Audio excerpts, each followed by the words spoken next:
Happy Tuesday night, everybody. It is time for some New York Mets baseball once again. The Mets are taking on the Los Angeles Dodgers out in Hollywood, trying to continue this winning streak they're on, trying to win their fifth game in a row, and also trying to work to take this season series from the Dodgers here. So, as you come on in the room, please hit that like, hit that subscribe. We're on our way to 500 subscribers. We need your help, and we would appreciate your help so much as it is. We're going to give a full rundown. We'll be with you from start to finish for the entire game so you can know what is going on. We've got the scoreboard of Major Leagues going on in the background, as we'll highlight some other clips as well. Appreciate each and every one of you are doing the dual stream tonight. So we are live on both horizontal and vertical, whatever suits you best. And so super excited to be here with you. We are going to also turn on having comments on the screen on the horizontal. So appreciate everybody as you come on in. Let me know that you're here. Let me know who you are cheering for tonight. Of course, the big news, we did a blip on this earlier today. Mark Vientos is out. We'll do a little checking to see if there's any more details, but generally a hamstring injury, you can assume 6 to 8 weeks. It's going to be a while without Mark EV, unfortunately, but it did open up the door and the opportunity for Ronnie Mauricio to make it back up to the big leagues. Not just make it back up, he is starting tonight, and he is starting at third base tonight. So really briefly, we will go over the starting lineup for the Mets here in just a second. So leading off will be Lindor at short, your designated hitter, Starling Marte, Juan Soto, the right fielder, Pete Alonso at first, Brandon Nimmo in left, Tyrone Taylor in center.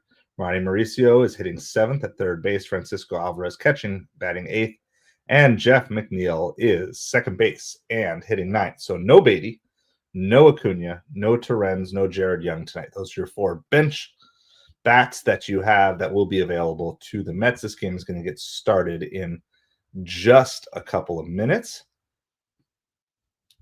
Pitching tonight for the Mets will be Tyler McGill. He's looking to string together his third good start in a row. So he had a great March, April. Then he had a rough May, but good recovery towards the end of May. So he's hoping to build on that. Of course, this is not the easiest lineup in the world to build on that sort of thing. So just got to do what you can do with what you got. And so hopefully we can get another solid Tyler McGill performance.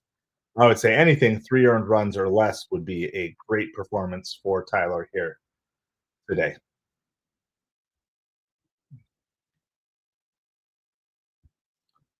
I'm just rearranging my screen here a little bit, trying to figure out exactly how I want everything.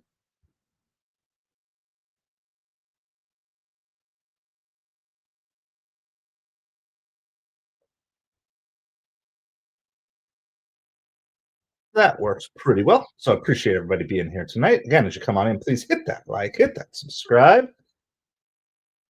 Appreciate you all being here so much.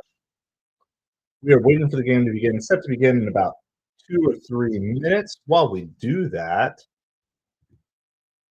we might as well go ahead and check out any updates that are on Mark Vientos here. Darren, how's it going? Let's go Mets, baby. Let's keep this winning streak going. I'm just trying to find the most recent update. All that they were saying, all I seen this morning was doesn't look good. So Mark Vientos is officially on the injured list. Let's see if we get any more details than that from the article. Prediction, Mets win 10-0. That sounds great. The Mets have never beat Clayton Kershaw ever. So this would be a very good night to give him his first loss ever against the Mets. I think they said he was like 18-0 against the Mets all time. That's crazy. Doesn't mean the Mets haven't actually gotten a win. As you're coming in, please say hi. I want to try something here and doing that. Let's see.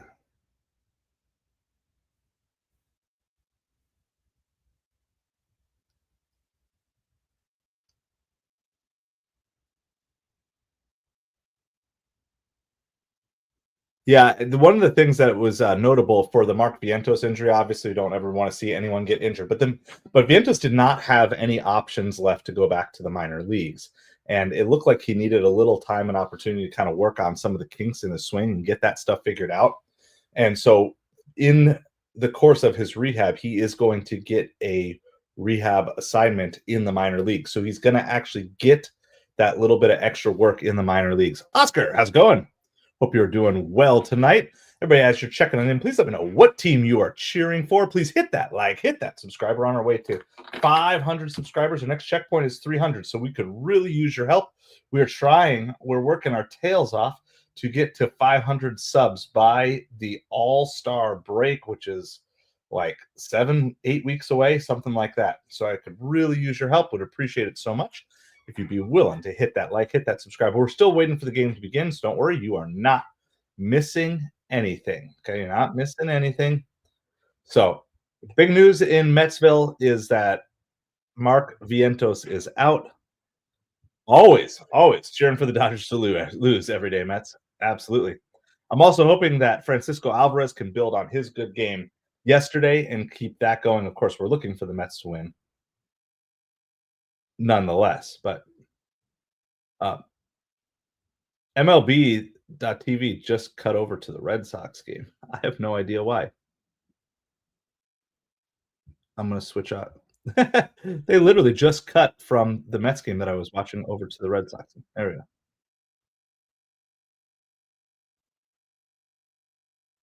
And now it changed to the Dodgers feed. We'll try this again. Yeah, the Mets feed just changed over to the Red Sox, so I got to watch the Dodgers broadcast. How horrible is that? All right, well, Francisco Lindor is leading off here.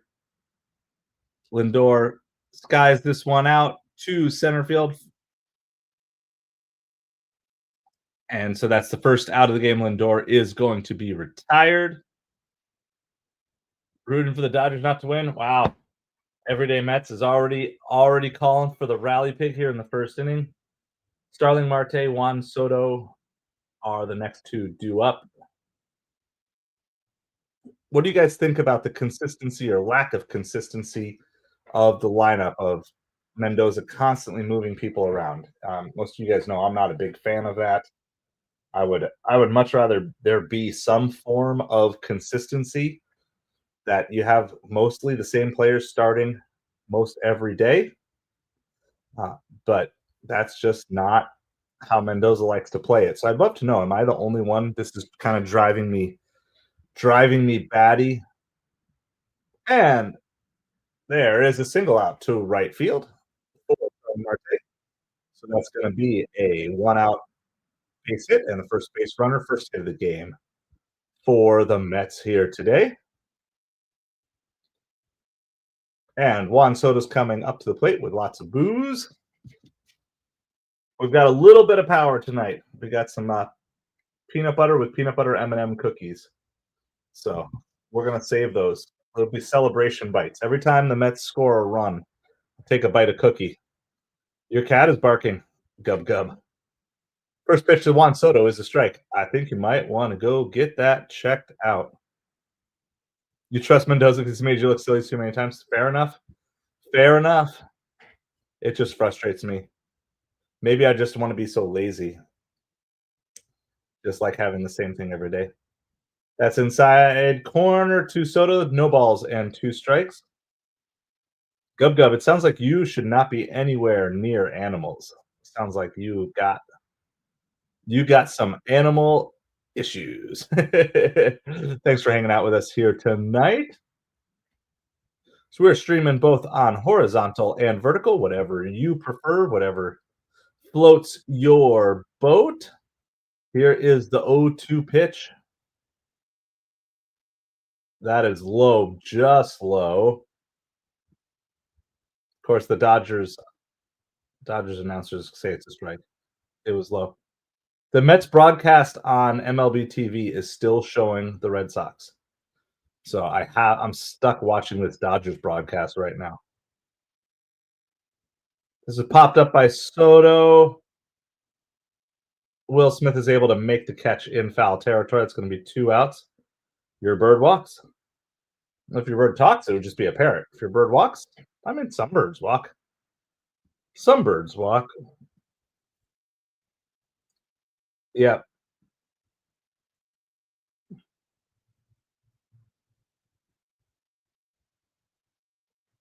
So it is still nothing, nothing. 2 outs here, top of the first. Clayton Kershaw is pitching. Pete Alonso is at the plate. Mets have 1 runner on. First pitch is fouled.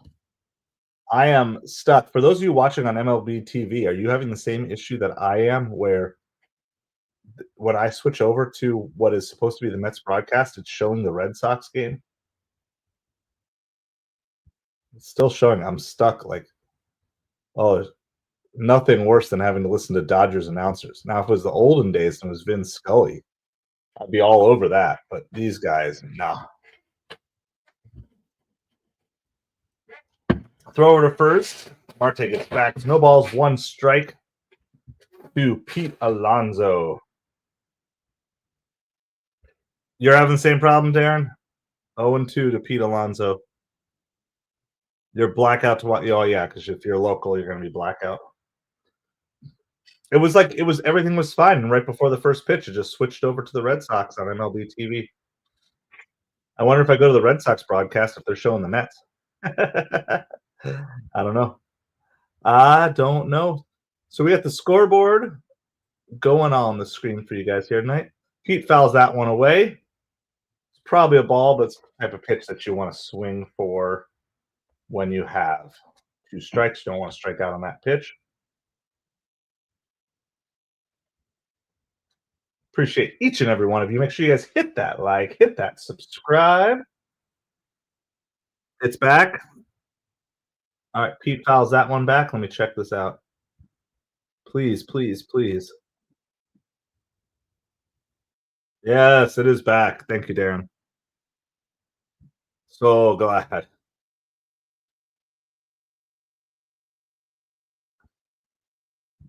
Like, I get that announcers are homers in the one sense that they're rooting for the team, but I don't like announcers who are not. Well, that sails way over the head of the catcher. Starling Marte is going to move up to second base. So it's 1 ball, 2 strikes to Pete Alonso.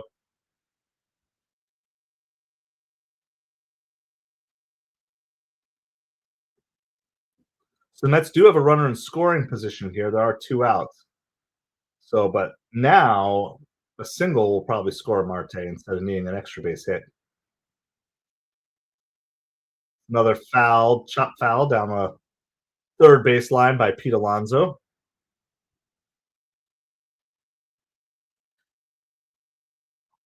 Okay, so the Mets have beaten Kershaw in the postseason, but in the regular season, Clayton Kershaw is 11-0 with a 2.00 ERA in 18 appearances, 18 starts against the Mets. Another ball fouled by Pete. Good at bat here by Pete Alonso. Of course, Shohei Ohtani will be leading off for the Dodgers.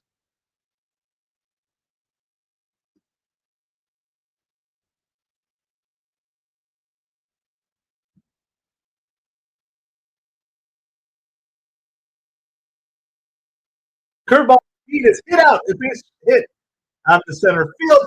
Starling Marte is gonna score. The Mets are gonna go up 1-0, and Rally Pig comes through right away in the top of the first inning. I really like that at bat of Pete. It reminded me like his at bats were at the beginning of this season,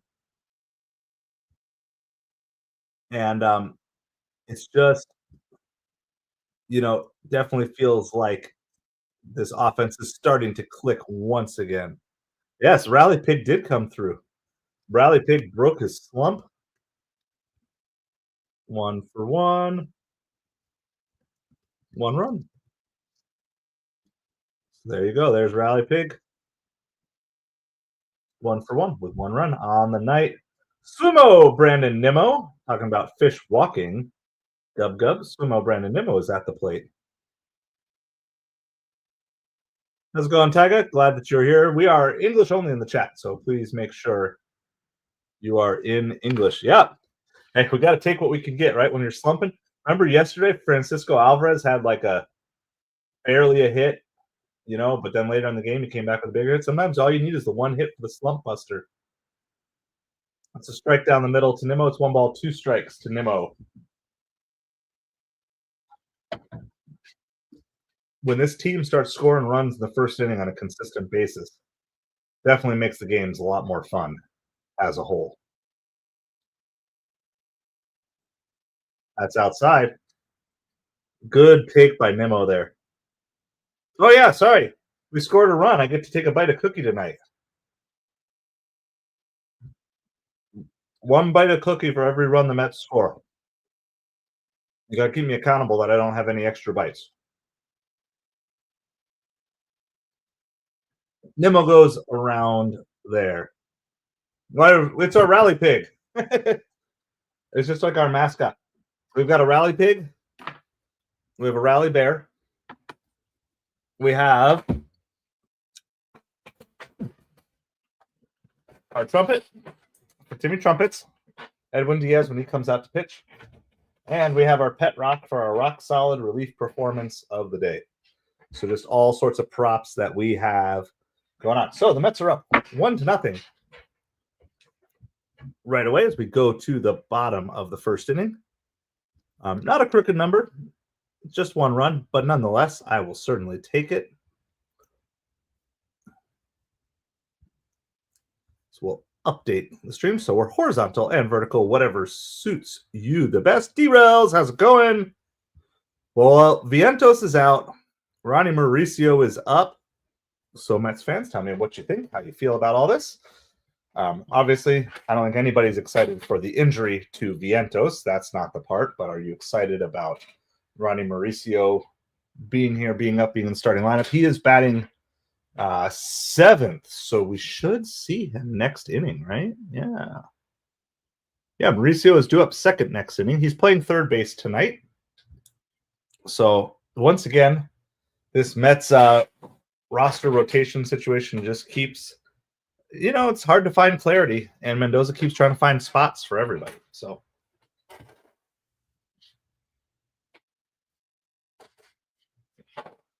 I appreciate everybody being here tonight. Before we go any further, if you want to help support this channel, help us grow, help us to be able to do more live streams and more other video and content, breaking news like we did earlier today. We were one of the first channels out there to report on the Ronnie Mauricio news.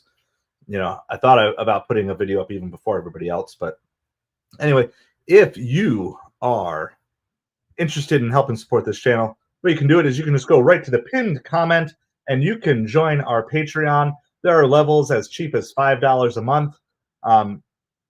In terms of like my time and what I would make delivering during this time for 3 hours, it's about $75. So I'd love to get to the point where eventually we could add $75 in patrons per time that we go live. But for now, if you are interested in helping out, I'd love to have you.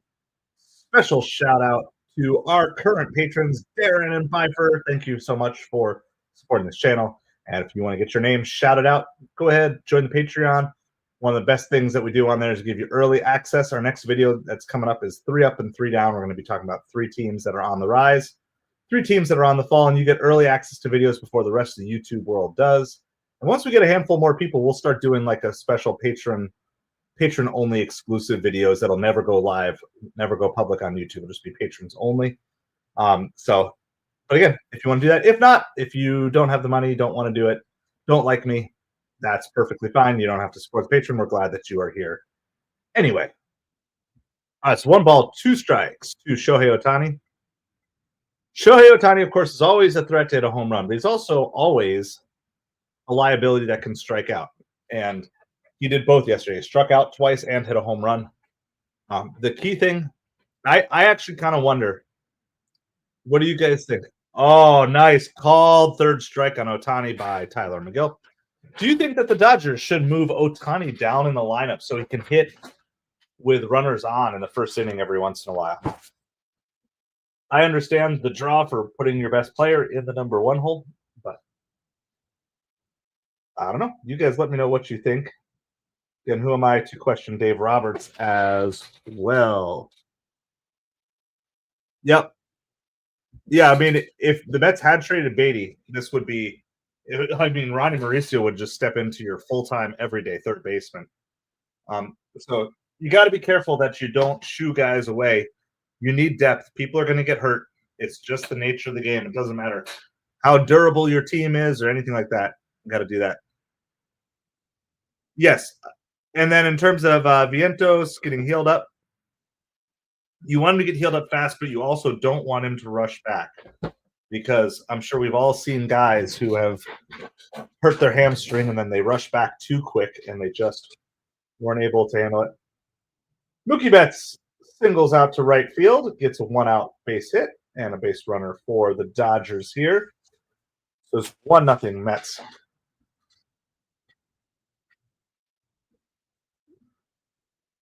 That was a good two-strike swing by Betts to just punch that out to right field.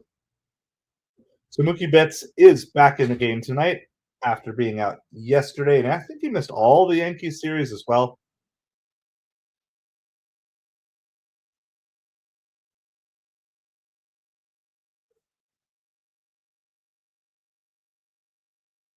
Freddie Freeman takes first pitch for ball one. 1 ball, no strikes.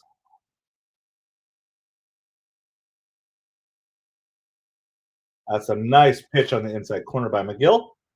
1 ball, 1 strike.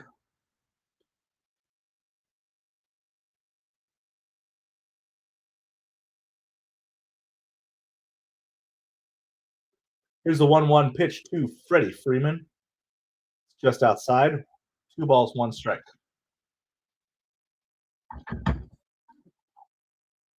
So we're gonna have a bite. These are peanut butter cookies with peanut butter M&Ms in them. So like double peanut butter cookie, if that's a thing. I don't know. Big swing and a miss by Freddie Freeman there.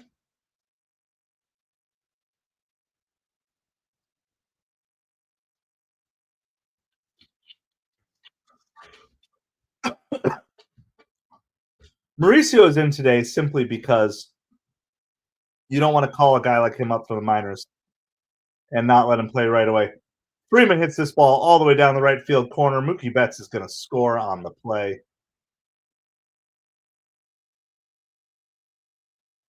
And Freeman's going to go all the way to third on that. That was deep, deep into the right field corner. So it's going to be 1-1.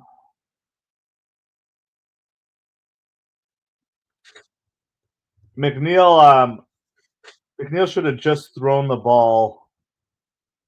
Should have just thrown the ball to third.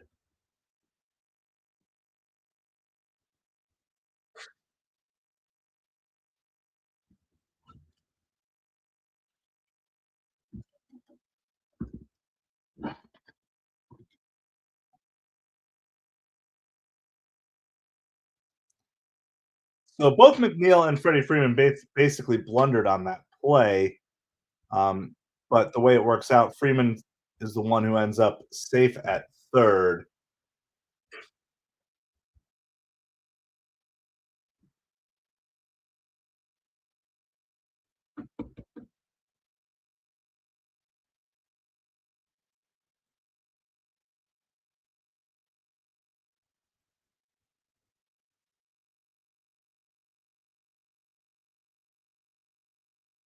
Here's the 1-1 pitch. This is Teoscar Hernandez at the plate for the Dodgers.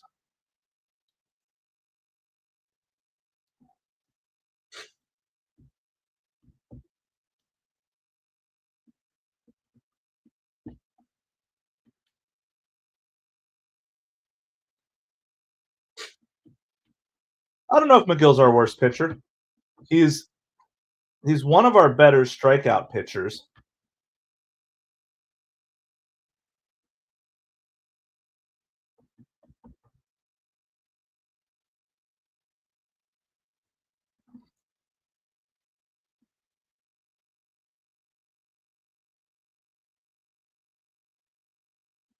Teoscar Hernandez does not swing, checks his swing on that pitch.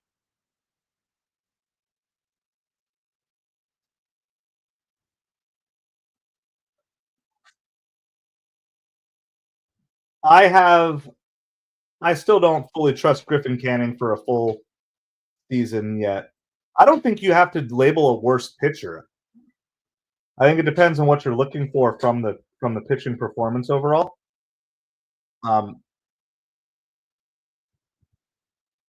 you know,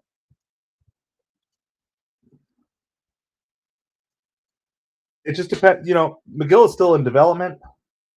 I don't know what we have in Montas and Mania coming back from their injuries. I just think it's a very Mets Spanian thing to try to always figure out a problem. Like, I don't think you have to have a problem per se. So let me go to Mets pitching stats here.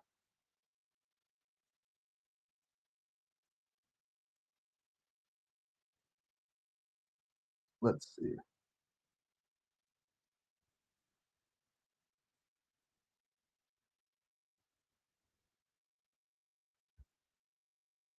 Tyler McGill is the strikeout leader of this pitching staff right now. He has 72 strikeouts.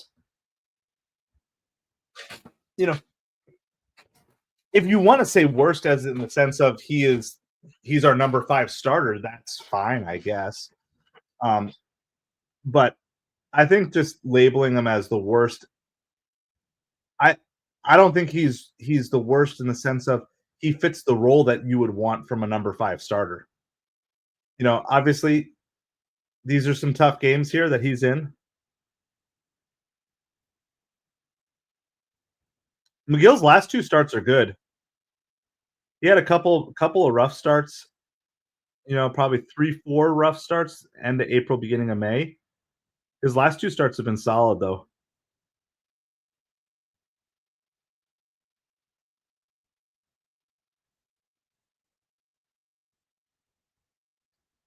He got walloped by the Yankees. That one wasn't a good but even his worst start of the year, I'm just trying to see. Yeah, he had if you take that last one in April against Washington, gave up 3 runs there, but even in his bad starts, he only gave up 4 runs. I just don't think you have to label him as our worst starting pitcher. I think you just label him he's our number 5 starter. So, that I guess that's just maybe it's more of a semantics thing, but I just don't think you have to label a guy as like, unless you're saying every team has a worse starting pitcher, then that's fine, I guess. But to me, it kinda is I would never say that about a guy like McGill. He's exactly what you wanna get out of a number 5 starter. He's the weakest, you could say, something like that, but it just kinda comes with a connotation. Worst is like I just think that's not the way that I would ever refer to that if I was a coach of a team. I just wouldn't say he's our worst starting pitcher. No, he's our number 5 starter, and he's a better number 5 starter than what most teams have. So, it's a semantic thing, I suppose. 1 ball, 2 strikes here. There's a 1 out. Will Smith at the plate. That's a foul ground ball down the third baseline.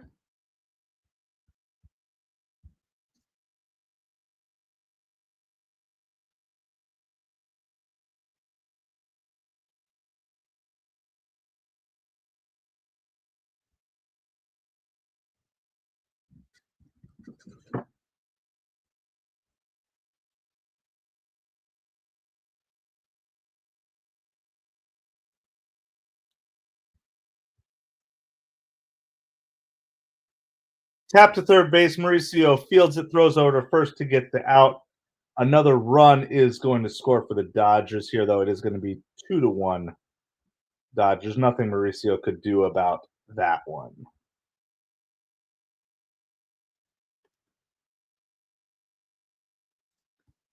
So it's 2-1 Dodgers. But that kind of goes back to the error on McNeil. So as of right now, as of the moment, that will not be an earned run. They're calling it earned, but I don't know why that would be earned unless they changed it. Did they get rid of the error? Because if they say that Freeman moved to second on the error, then that shouldn't be an earned run on McGill. Unless I'm missing something. So they're calling it an earned run.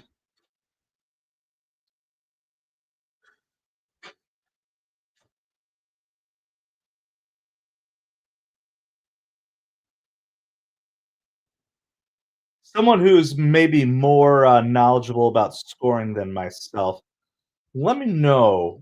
I feel like that should be, if they're saying that Freeman went to third, Freeman had to have gone to third on the air if they said the run scored on the air, because otherwise Freeman couldn't have gone to third. If there's not another hit, I think that that should end up being an unearned run on McGill, but maybe I'm wrong on that on my scorekeeping vibe.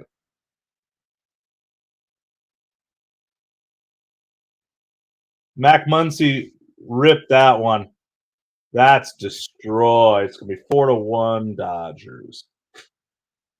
4-1 Max Muncy absolutely destroyed that ball.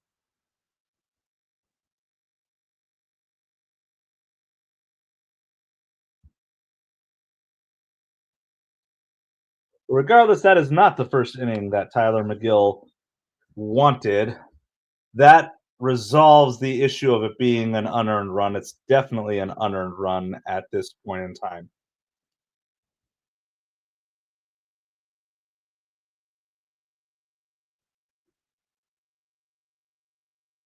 Yeah, but D-Rels, I just think that you're, what do you want out of a number 5 starter? I think, I bet you compare Tyler McGill to other number 5 starters. You're not comparing him to a number 1 starter.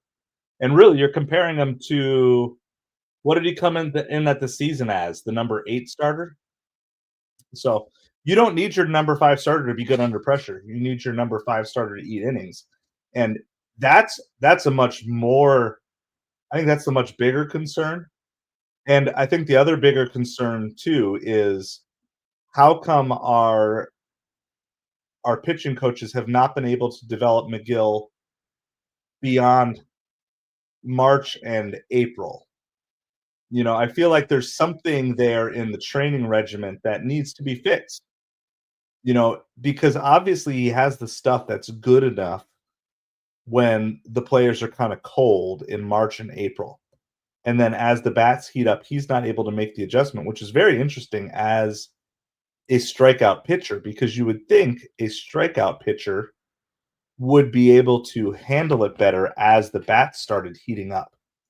Um, so I wouldn't say that I'm not concerned about McGill. Oh, it's early, Stephen. It's early. You know, this is not a this is not a high pressure game for the Mets to win by any means. Yeah, I was gonna see. I was wondering if the Mets were gonna bring anybody up. Let me just check to see if there's any new names. I don't think so.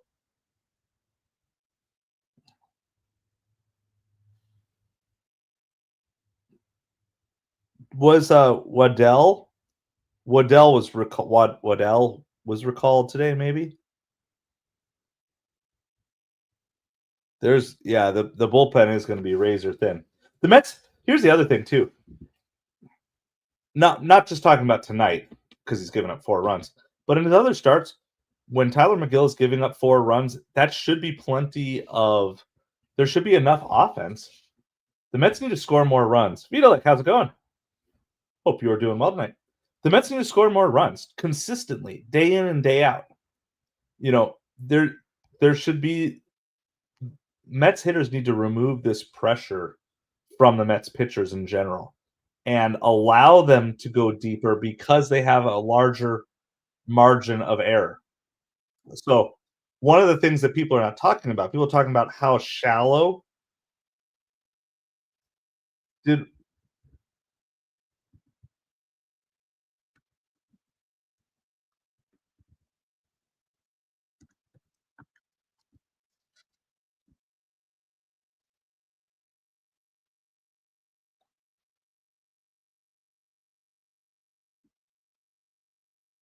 Yeah, Brandon Waddell is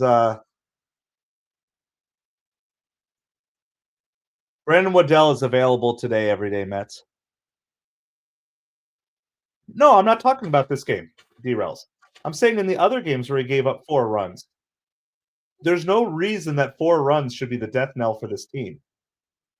This Mets team should be scoring a lot more runs than they are. And I'm saying as a whole, as an entire pitching staff, the fact that the offense is not scoring more runs is part of what's burning out the bullpen because you've got these guys who are pitching the 5th, 6th inning with a 1-run lead, and you can't afford to leave them in. And so the Mets bats can start to provide relief for the bullpen if they can start finding ways to be scoring 7, 8, 9 runs on a more consistent basis than what they have been. It's 3 balls, 1 strike to Tyrone Taylor. I look big picture, derails.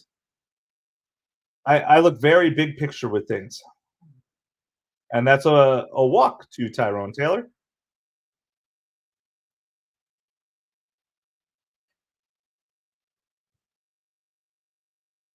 This gets back a little bit to that whole runners in scoring position debate that Mets fans are having. And it does impact.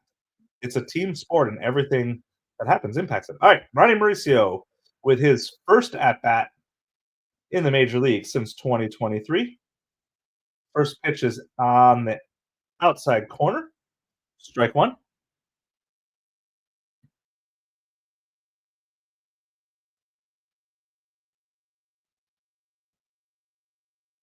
Here's the 0-1 pitch. Wow, that was a ball. Called a strike. No balls, 2 strikes. Welcome to the big leagues, Ronnie Mauricio. No ball strike challenge system here.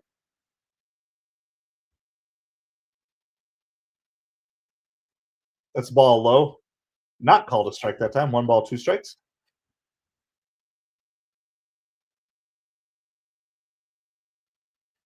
1 ball, 2 strikes. Tyrone Taylor is on first. No outs. Top of the 2nd inning.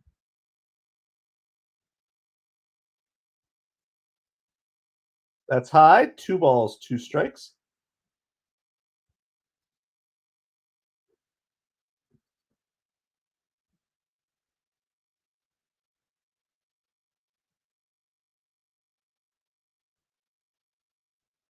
Here's the 2-2 pitch.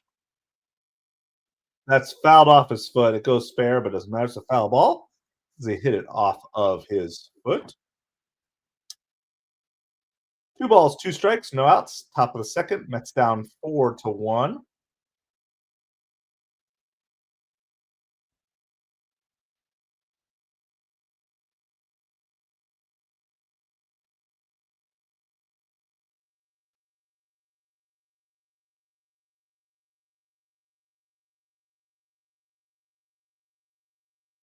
Here's the 2-2 pitch again.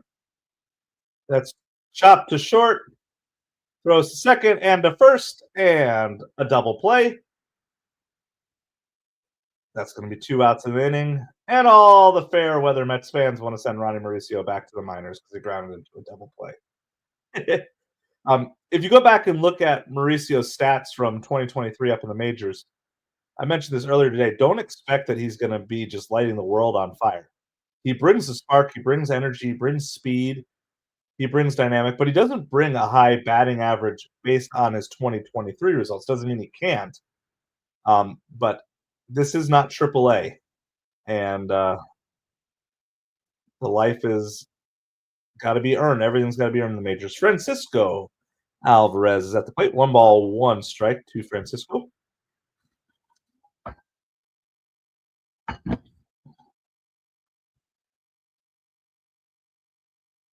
Big.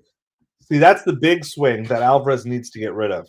His big swing is like his swing for a home run swing. The double he hit last night was not the big swing. It was just a line drive, opposite field, put it into play. And that's what he needs to be doing more of. So we got to figure out how to help Alvarez get back on that. That's in the dirt. 2 balls, 2 strikes.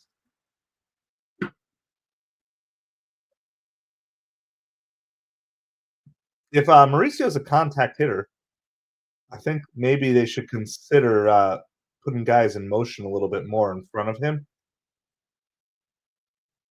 That's outside. 3 balls, 2 strikes. 2 outs here. Top of the second. Dodgers up 4-1.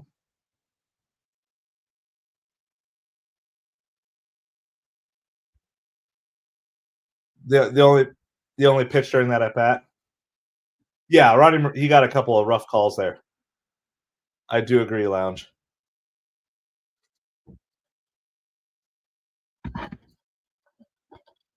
You're a rookie, and Clayton Kershaw's on the mound. You're not going to get the benefit of the doubt of any call of anything close. Jeff McNeil is up. This is the 9 hole. So in the very least, the Mets are going to turn the lineup over this inning. So that's good. Alvarez on first. Very short lead for Alvarez. That's a strike to McNeil. No balls, 2 strikes.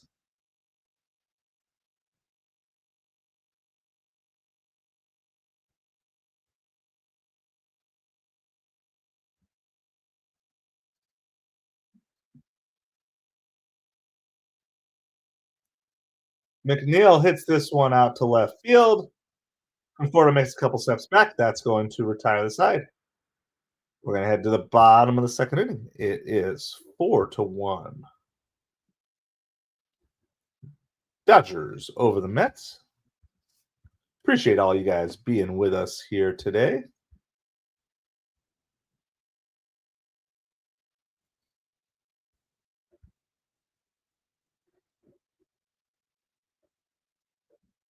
All right, let's do this. We'll do a quick little scoreboard update. You already have some of the scores on your screen as we speak. I'm going to run through them here really quick. Games in action. Giants lead the Padres 2-0. That's already one more run than was scored in that entire game last night. It ended up being a 1-0 game in extra innings. The battle for Missouri. The Royals are over the Cardinals 10-7. That is in the bottom of the ninth. Cardinals do have a runner on there. Scored. The Orioles continue to try to build their little resurgence. They're tied with the Mariners 1-1. Athletics over the Twins 1-0. That's top of the third. Of course, you know our game. The rest of the games are finals in the books. The Astros beat the Pirates 3-0. The Rockies, I believe that is a 2-game winning streak for the Colorado Rockies. They won 3-2 over the Marlins, proving that, hey, maybe the NL East has a bad team we can beat up on too. Cubs beat the Nationals 8-3. Yankees beat the Guardians 3-2. Phillies over the Blue Jays 8-3. Angels beat the Red Sox 4-3. Reds halted the surging Brewers 4-2. Diamondbacks beat the Braves, so Mets fans are happy about that. That was an 8-3 win. Rays over the Rangers 5-1, and the White Sox had a nice game against the Tigers, winning 8-1. So that is your scoreboard update. We'll bring it back to the top for all of you so you guys can follow along. There's the 3 games that are in action right now as we speak, so you can see those, follow along as we go. Go Orioles! Absolutely. I actually, I hope this Orioles team can make a run. I think it would be a great story for baseball. They've got a lot of talent. They need pitching, and they have some veteran players that they could potentially trade at the deadline to try to acquire some pitching. But if you really want to see the Orioles make a run and not completely sell off at the trade deadline, they need to get to, I would say, 7 or 8 games under 500 by the All-Star break. Something along those lines. So they were my preseason pick for the World Series against the Mets, so I'm a little tied to them, maybe more so than I wish I was, but nonetheless, Michael Conforto, former Met legend, is at the plate right now. No balls and 2 strikes.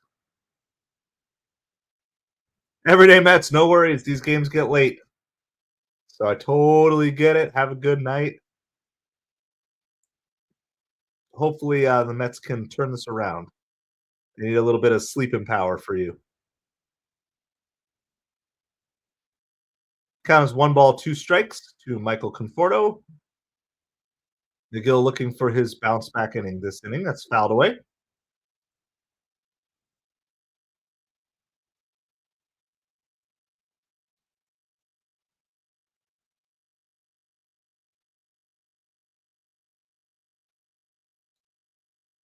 That was that first inning, guys. Just to let you know the overall level of starting pitcher performance the Mets have had this season.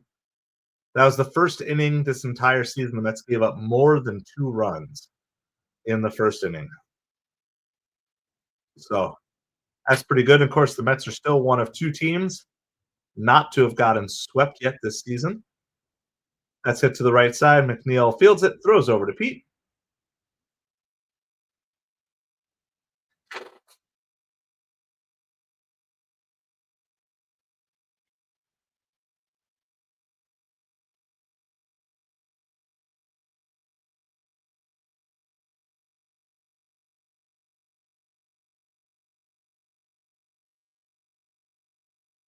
Hyun Kim is up. Hopefully, I'm saying that name right. For the Dodgers, McGill wants to get him to face Otani with the bases empty. Obviously, that's the hardest part is keeping everybody off the base paths in front of Otani. I don't know. What do you guys think? I brought this up before. Would you consider moving Otani down in the lineup a little bit?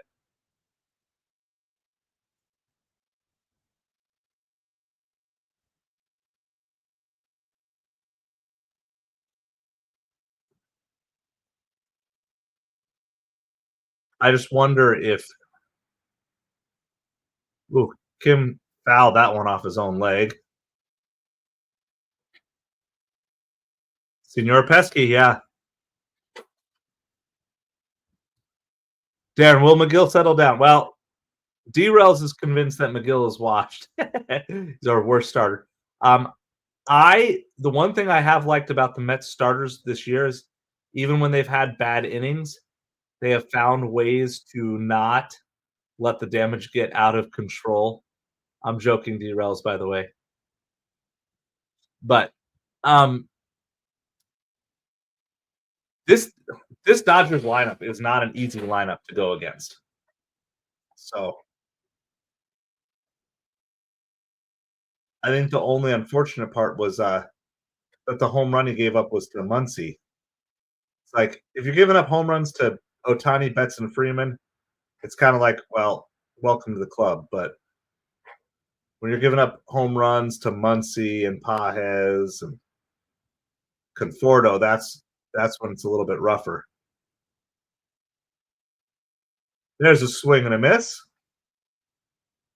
So, like I said, Tyler McGill is the Mets strikeout leader for the season.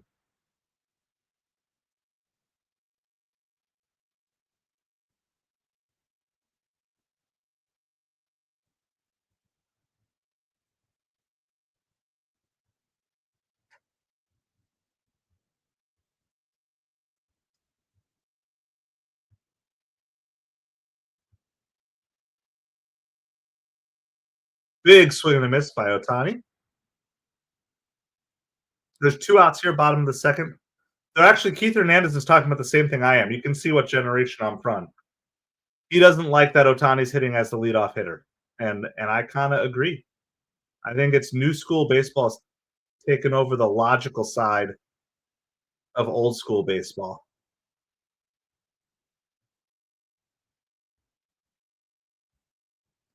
By the way, Max Kranick was the one who was sent down today to bring up Waddell. So the Mets had another bullpen arm. You can be like 99% certain you're going to see Waddell today. That's nothing on Kranick. It's just the guy who had options.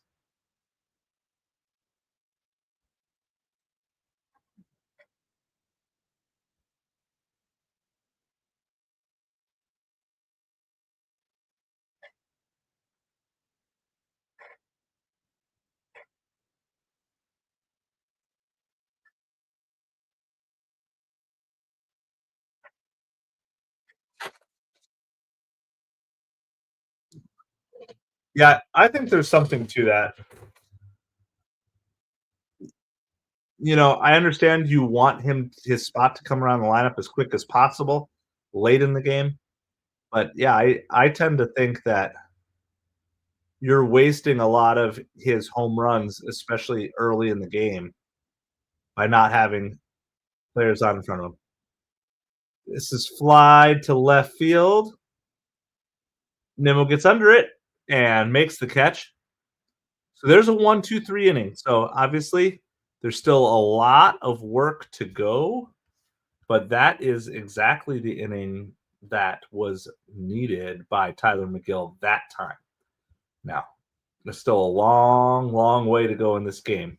And the Mets do need to start chipping away at this lead because it definitely does feel like a game where you're going to need 6, 7 runs to have any sort of legit shot of winning here. Lindor, Marte, Soto, 1, 2, and 3 in the Mets order are due up here in the second inning.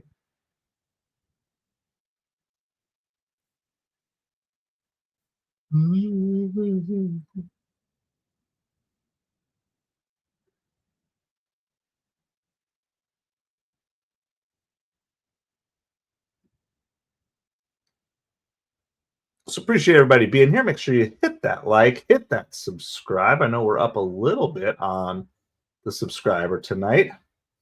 We're trying to get to 300 subscribers. We're trying to get to 500 by the All-Star break, which is like 7 weeks away, something along those lines.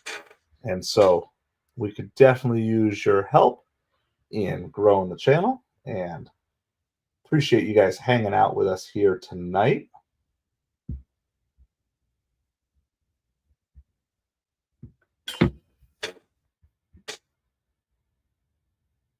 First, fifth, and sixth, yeah.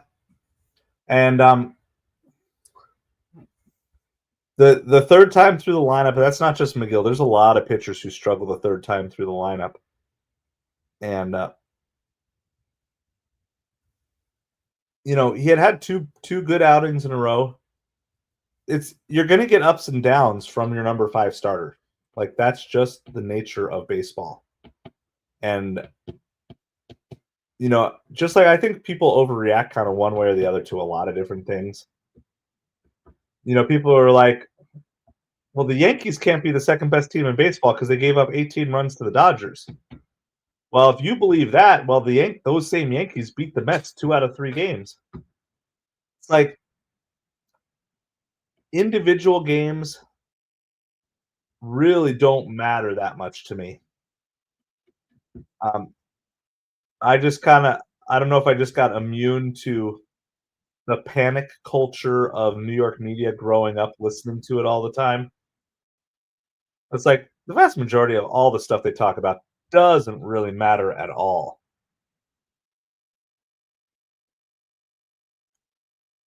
Lindor is leading off here in the top of the third. It's 1 ball, 1 strike. That's in the dirt. 2 balls, 1 strike.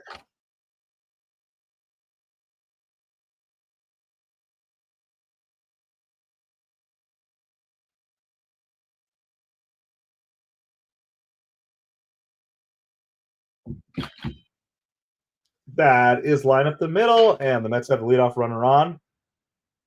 So that is every inning this game. The Mets have gotten a runner on base.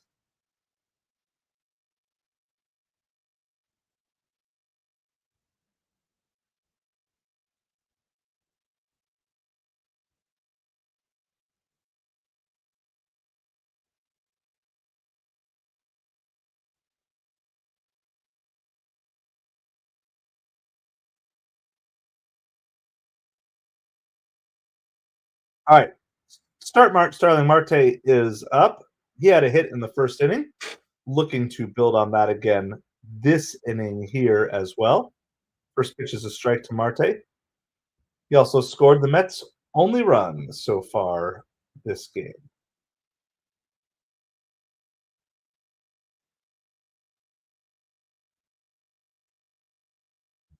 And there's a strike. No balls, 2 strikes to Marte.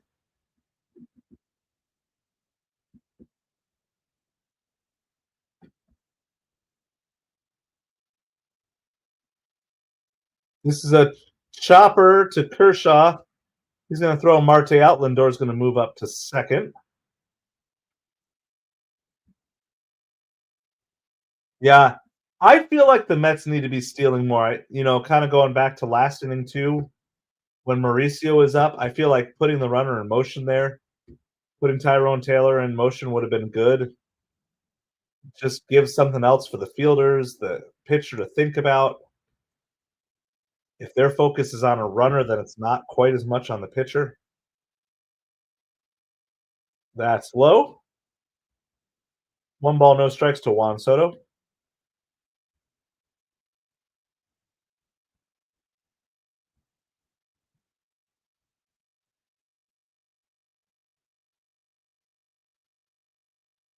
That's low as well. 2 balls, no strikes to Soto.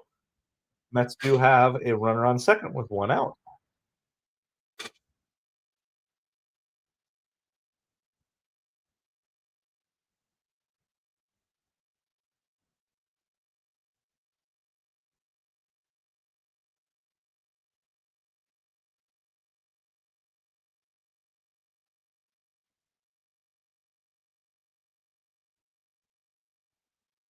That's fouled back by Juan Soto.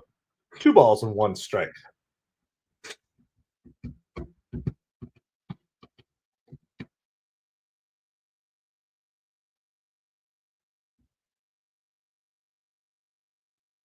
That's high. 3 balls, 1 strike to Juan Soto. Pete Alonso on deck. Yeah, Kershaw keeps missing high with that curveball.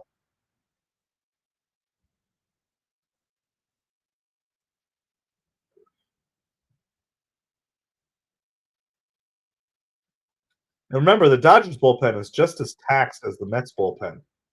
So it's just as important the Mets keep grinding away at bats. Let's check swing strike. 3 balls, 2 strikes.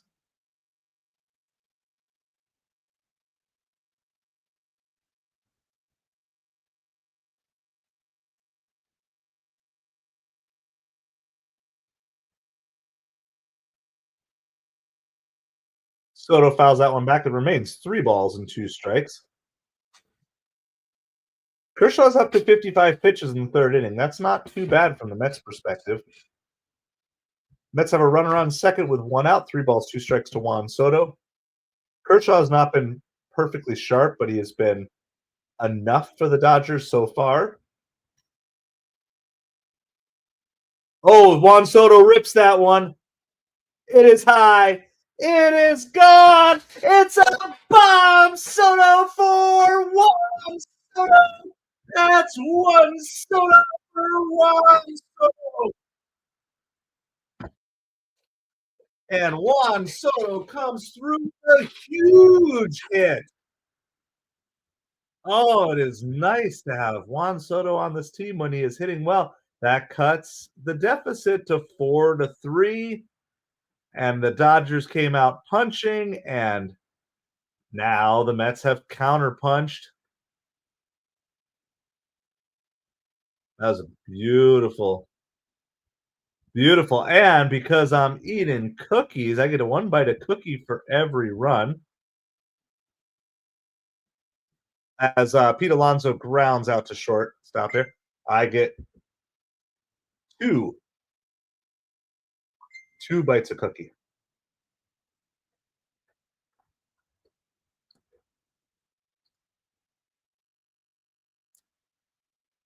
These are peanut butter with peanut butter M&M cookies that my wife and daughter made together earlier today. All right.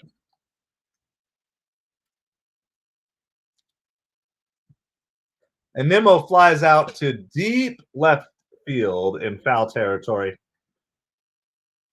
So it's going to be 4-3 Dodgers. We go to the bottom of the third.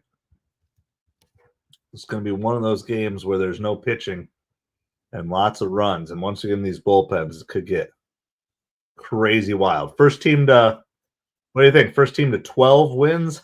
The way this is going and looking right now.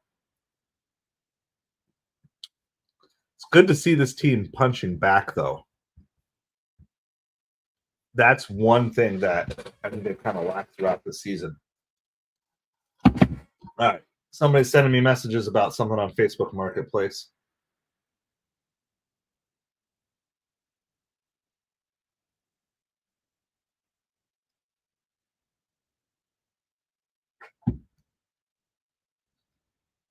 All right. I'll be right back. Oh, Tani threw his translator on under the bus. I haven't. Are you talking about his old translator? He didn't do it again, did he? Tell you what, I don't know what went down with that whole situation. I don't know. I don't know what's going on there. I know MLB is going to protect its stars as far as it can. Hold on, I'll be right back with you on commercial break.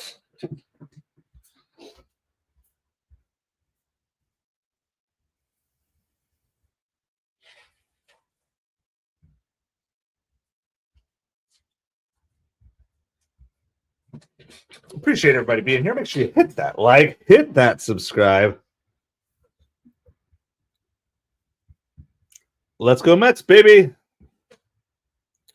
Oh, hold on. I guess I got to plug in my laptop here really quick. Hold on. I'll be right back with you.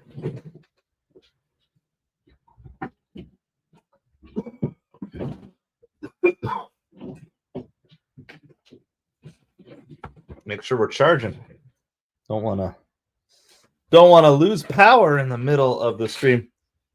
ST, that's possibly true. Just got to keep our comments family friendly here.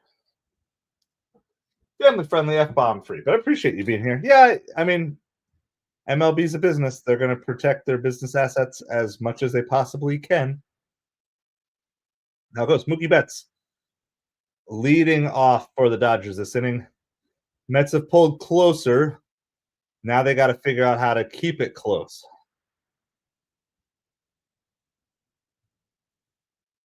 It's a good pitch on the inside corner. 1-1 strike to Mookie Betts.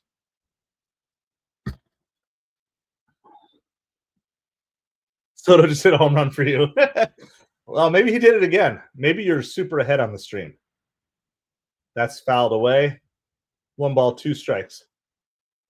Maybe you're watching Future Cast, Future Stream.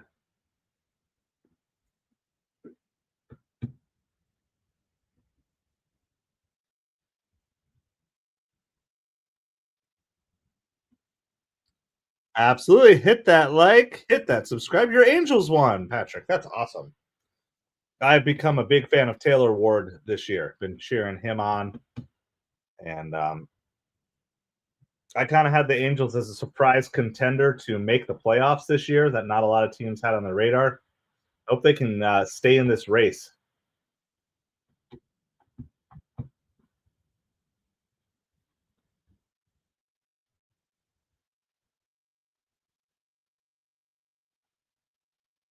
Yep, Angels beat the Red Sox 4-3 earlier today. The Orioles have taken the lead over the Mariners. Athletics still leading over the Twins. Giants up 2-0 on the Padres.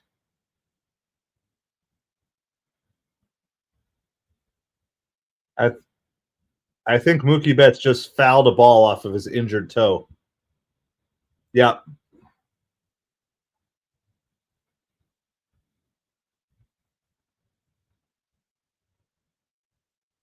He's fouled off his foot at least. Yeah, Trout does need to stay healthy, and it's good for baseball if Trout stays healthy too. So hopefully that is something that can continue. Baseball is just so much better when its stars are healthy. This is going to be flied out to left center field. Tyrone Taylor calls off Brandon Nimmo. That's going to be the first out of the inning.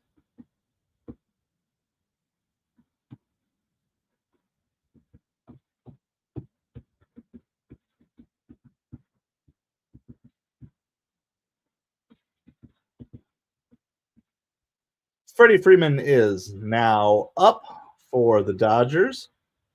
Well, I certainly, Patrick, wish your Angels well throughout the rest of the season. I don't know. Let me see. Soto. I don't even know the best website for this offhand. Stathead? What does Stathead say? Not well. Coming into I don't know if this includes tonight's game or not, but a 1-for-9. 1-for-9 in his career against Kershaw with a couple of walks. So, but he got him tonight. And he got him when the Mets really needed that. Yeah, Robert, I definitely feel like so the Angels were in a difficult situation because half a season of Ohtani is still going to probably generate you more income and revenue than anything you could have gotten out of that trade for him. So from the business perspective, I get why they didn't trade him. From the player development side, it's a little tougher. Freddie Freeman pops out to Ronnie Mauricio at third base. I think we're going to get to see Ronnie next inning. So, yeah, once again, Tyrone Taylor will be leading off, followed by Ronnie Mauricio and Francisco Alvarez.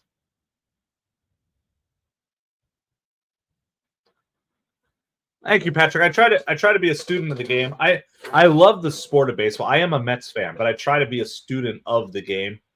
Right now my son is in Little League, and he's at that point where a lot of us have been, where it's just very it's the dream. The dream is to go to the big leagues, and obviously we know the odds of that are so slim. But I'm not going to be the dream crusher. I'm going to learn as much as I possibly can. So, and I try to do that. Hey, ST, gotta watch the language. But I will agree with you here, ST, 100%. There's a few things about the game, a few of the changes I don't mind, but there's more things I don't like about the changes that have been made in the game. I'll rant on that here in a second. The 0-2 pitch to Teoscar Hernandez. Wrong Hernandez. What team is Kike Hernandez on now? I can't even remember. We've already faced him this year. 1 ball, 2 strikes to Teoscar Hernandez. Yeah, absolutely. Playing up to high school ball or higher. That's going to be shot out to right field, but Juan Soto's going to make the catch, retire the side. Yeah, so now that we're at commercial break, let me update my banners here for the top of the 4th inning. It is 4-3 Dodgers headed to the top of the 4th inning. So let me just get those banners updated. So, and you can. So a couple things I don't mind. One, I don't mind instant replay. In this day and age where everything is just micro-analyzed nonstop, instant replay. In fact, there's probably a few more plays I wish they would have instant replay. And I'm not particularly opposed to the ABS challenge system, though I do not want to go full robo ump because there's that. But what I don't like, so I did not like at all the 7-inning doubleheader games. I hated those. I despise the extra base runner and extra innings. I just absolutely despise that. I think it's an absolute travesty to this game that teams get runners on base for doing nothing except making it to extra innings. So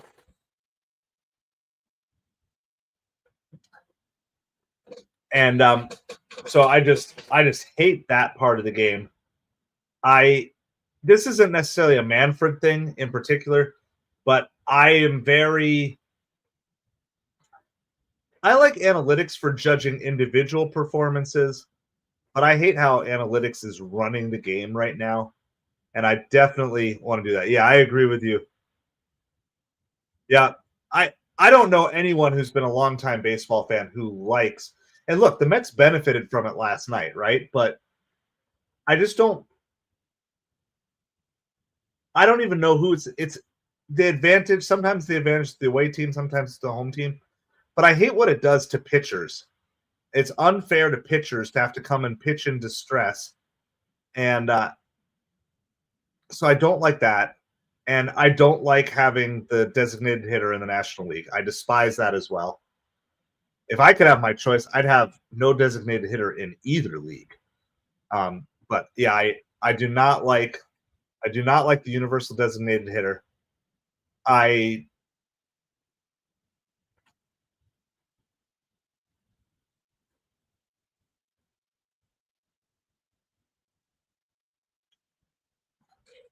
Tyrone Taylor grounds out to Mookie Betts for the first out of the season. All right, a couple other things.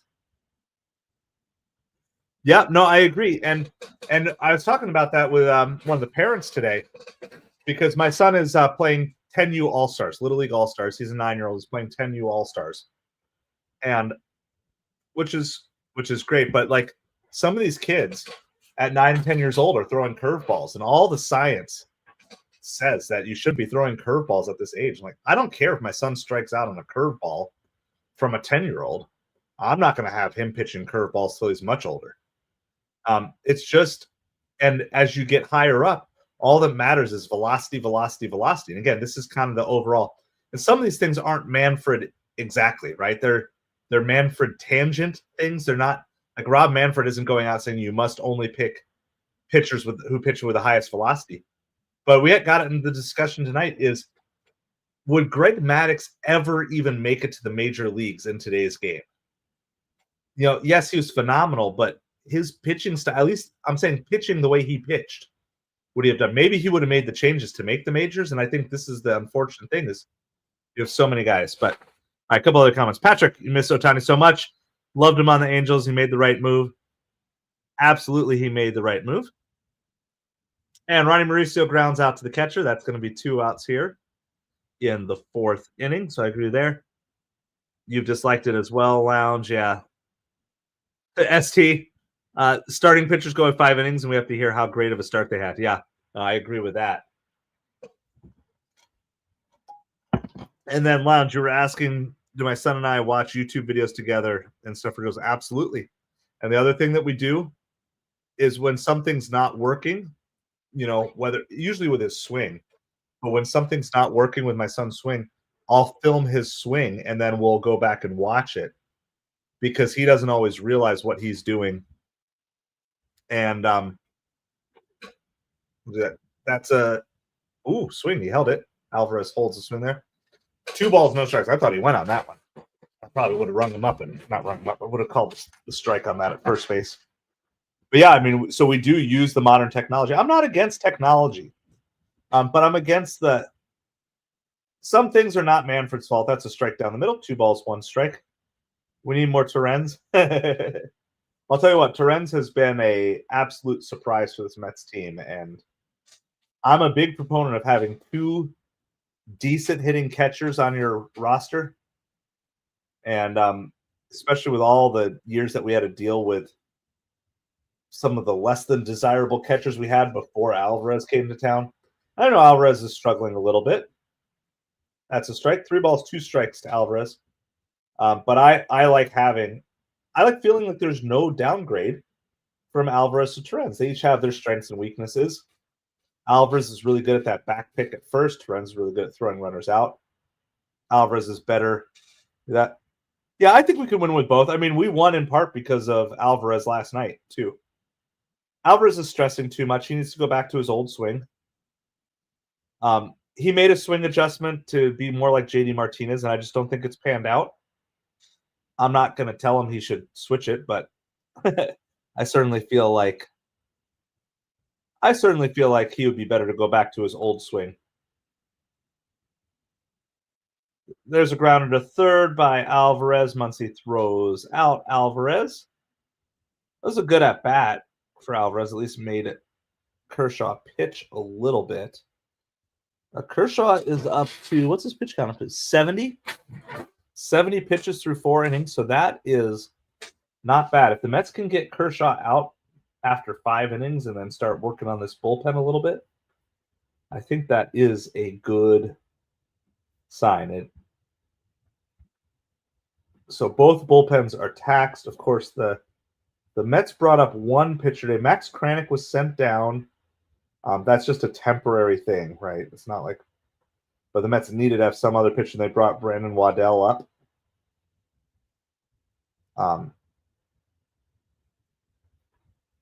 So have that, of course. Oh, and Frankie Montas got sent to Syracuse, by the way, too, for those of you following his comeback. So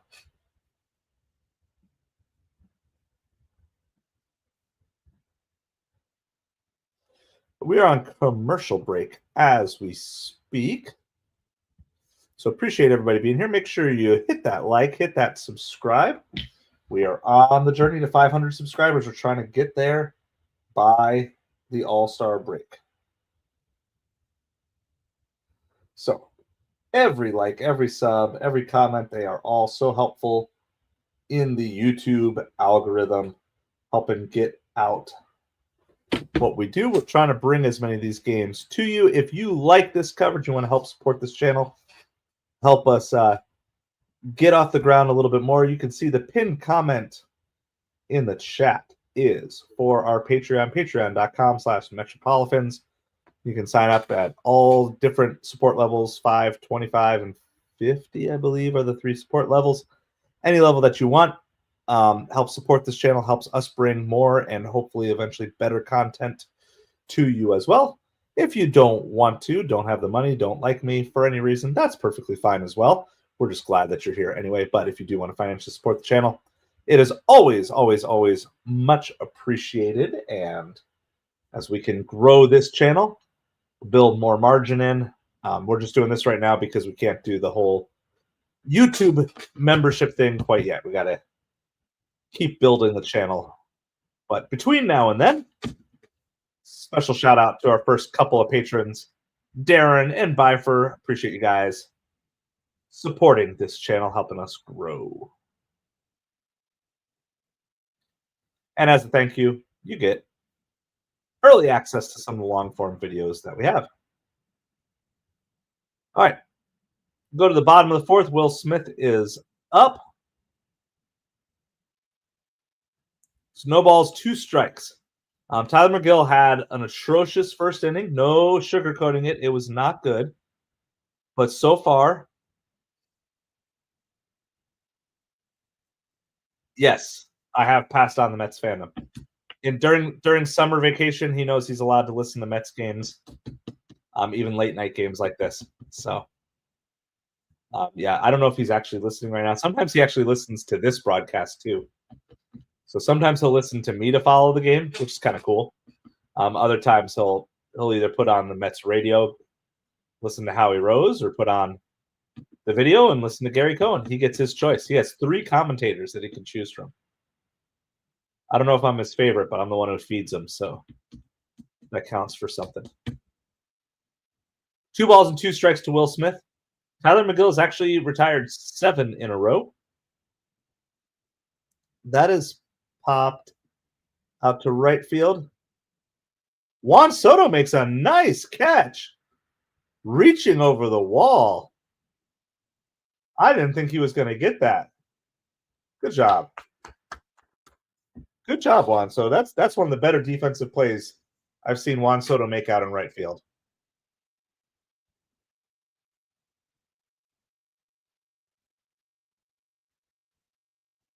I would imagine that the amount of games that he's gotten to play in Los Angeles when he was with San Diego certainly helped. I think that's the type of play. If you're not super familiar with the stadium, you're not making that play. So Max Muncy did the big amount of damage with a 2-run homer in the first. Mets were already down 2-1 at that point, but that home run really took a lot of the wind out of the sails. But since then, McGill's been able to shut everybody down for the most part.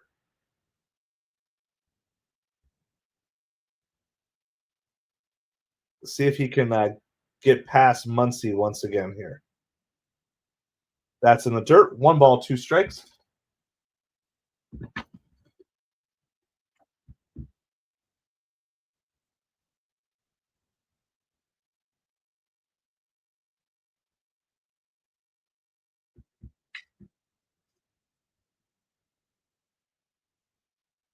That's outside. 2 balls, 2 strikes.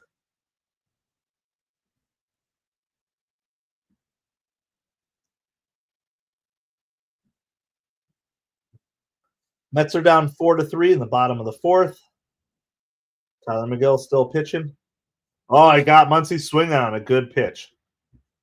Like I said, Tyler McGill leads the New York Mets in strikeouts among their starting pitchers. Well, among all pitchers, of course.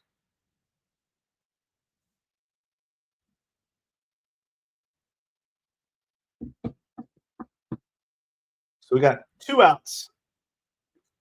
And Tyler has now retired 9 batters in a row. It's going to bring Pages up here with 2 outs in the bottom of the fourth inning.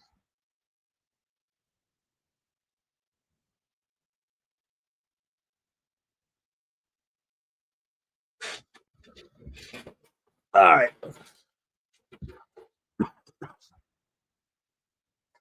Thinking about it, I think this is a pretty big era for increasing the fan base. There's a lot of dads who were kids in '86 who became Mets fans.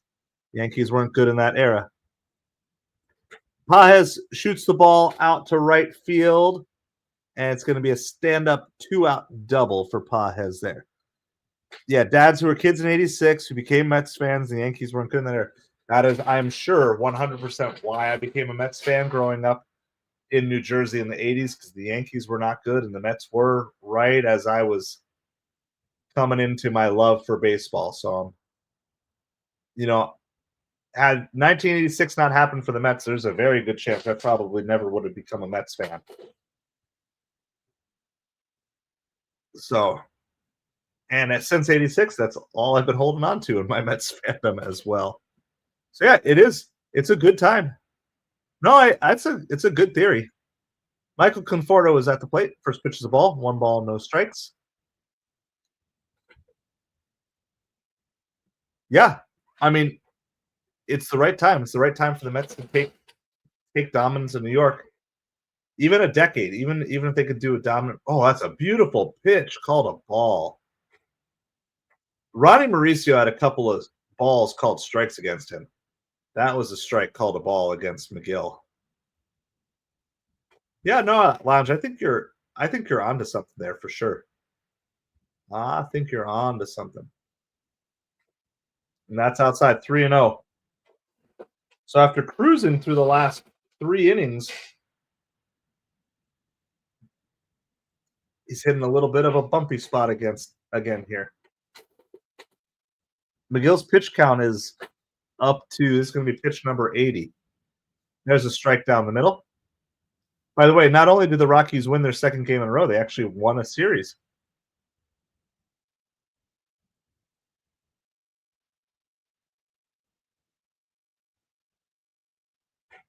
All right, here's a 3-1 pitch to Conforto. That's a strike down the bottom of the zone. 3-2.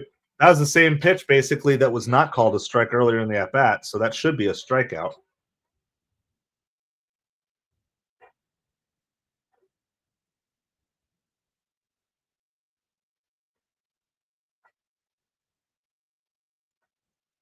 Swing and a miss by Conforto. McGill bears down. Little blip there with the 2-out double, but he gets out of the inning otherwise. It remains 4-3 Dodgers as we head to the top of the 5th.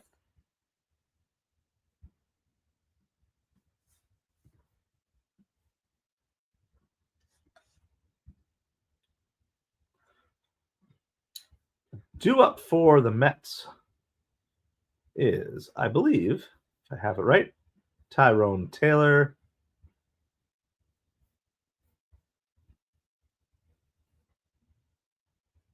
Oh, wow. Where am I guess I'm completely off. McNeil, Lindor, Marte, I guess, is due up for the Mets. Oh, yeah. Yeah, I forgot. Okay. That was last inning. Jeff McNeil, Francisco Lindor, Starling Marte due up for the Mets. So we go to the top of the 5th inning. The Mets look to try to get the lead back for the first time since they were up 1-0. let's do it. Jonathan went to bed, so we're gonna do it for him though. We're bringing out Rally Pig. Rally Pig is 1 for 1 today, so I'll be right back. Will you guys throw your pig emojis in the chat?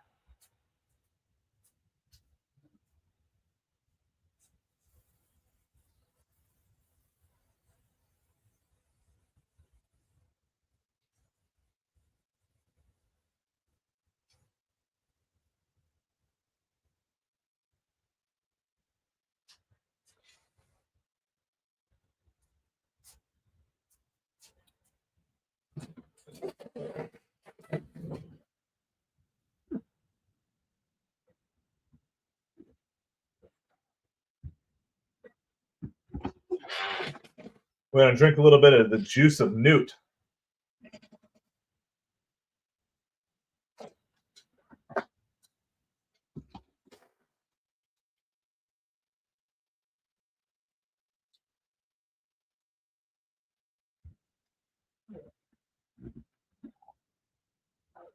Appreciate everybody being here. We're going to the top of the 5th inning.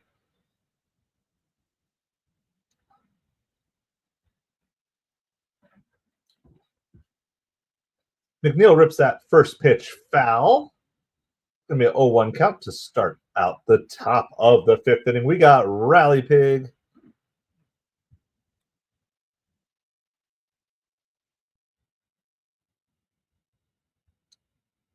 A Dodgers post game? Yeah. Fans always want to overreact to all sorts of things, and Mets fans are just as guilty as anyone else. It just bugs me a lot. It bugs me a lot. You know, I know sometimes I probably look to other people like I know more, or I'm claiming to know more than other things, but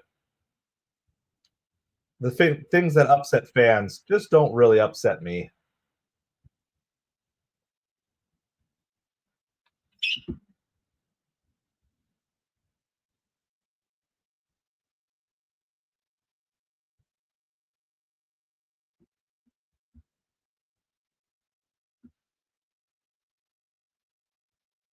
Here's the 1-2 pitch to McNeil.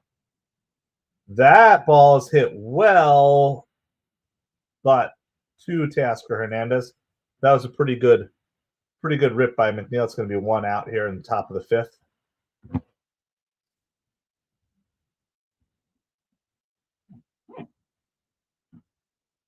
So 1 out. Mets are down 4-3. Kershaw's up to 74 pitches. So if we want to get Kershaw out this inning, we need to get a couple of base runners going on here.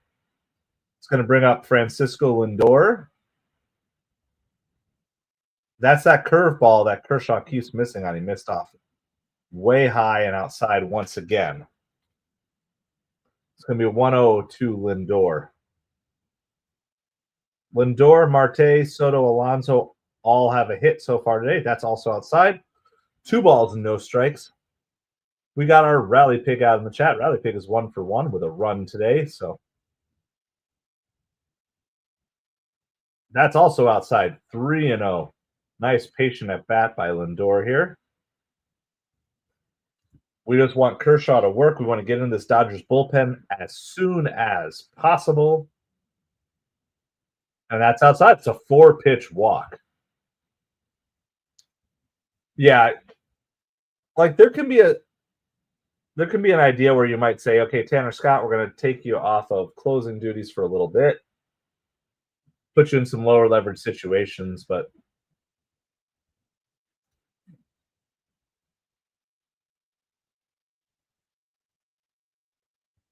yeah, that'd be nice. That would be nice. Tanner Scott, Edwin Diaz. First pitch to Marte is a strike. No balls, 1 strike.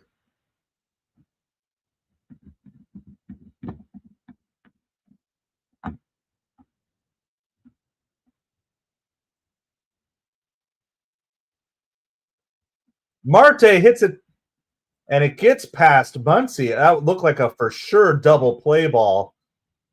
And instead, it's going to be, well, it's going to be a base run. I don't know if it's going to be an error or a hit. Let's see. It went right through the wickets. You just got to get that glove down to the ground. That's going to be an error for sure. So Mets are going to have runners on first and second, one out. Juan Soto coming up. This just feels like this would be a great time for Juan Soto to have a multi-home run game. Does it not? Does it not feel like Juan Soto would just be so good for him to have a multi-home run game? First pitch is a ball. 1-0. And again, this is exactly what the Mets needed. They need to get Kershaw's pitch count up, no matter what happens this inning. If you can get him up to that 90 pitch count this inning, that's low, ball two. There's a pretty good chance he's not coming out again next inning. And with as taxed as these bullpens were yesterday, it's not, again, just about today and the runs you could potentially score. It's also about tomorrow and continuing to make their bullpen work. And there is action in the Dodgers bullpen. Ben Kasparius is warming up for the Dodgers, the bullpen. Here's the 2-0 pitch to Soto with Alonso on deck. Big swing and a miss by Soto. 2 balls, 1 strike.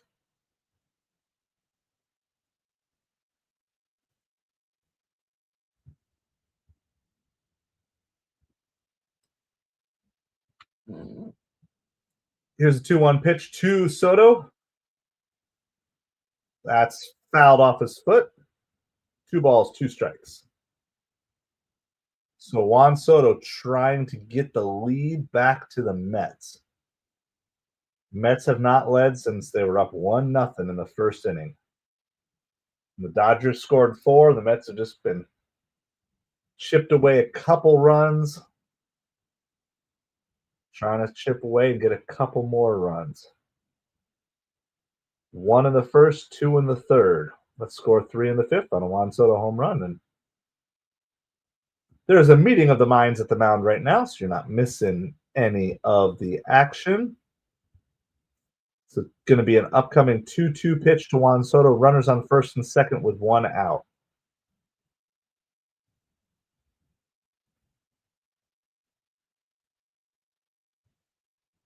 Hang curveball. Soto missed it, fouled it back.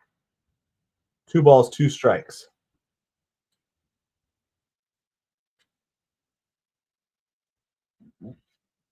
Count's going to remain 2 balls and 2 strikes.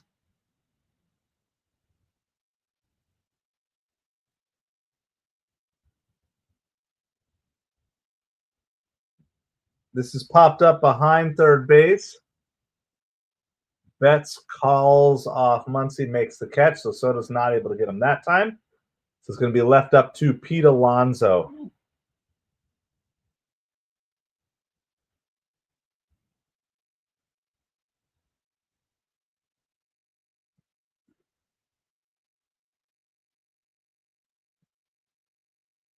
Kershaw is 11-0 against the Mets in 18 regular season starts. The Mets did beat him in the playoffs one time, and he is up to 86 pitches, so he's got to be nearing the end. But man, would it be nice for Pete to do some damage right here, right now. Pete does have a hit and an RBI in this game already. That's in the dirt. 1 ball, no strikes. So just like Soto, a first pitch ball. Pete, I'm going to give him an opportunity to maybe see a couple good pitches this at bat. Mets are down 4-3 to the Dodgers in the top of the fifth. 2 on, 2 out. Pete Alonso at the plate. Clayton Kershaw pitching. Swing and a miss at the 1-0 pitch. 1 ball, 1 strike.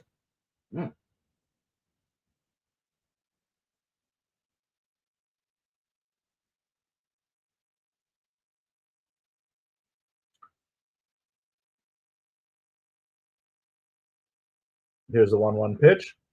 He drives it. It's going to go all the way to the wall. Lindor is going to score to tie the game. Marte is going to stop at third. Pete Alonso with the RBI double. The Mets tie it up.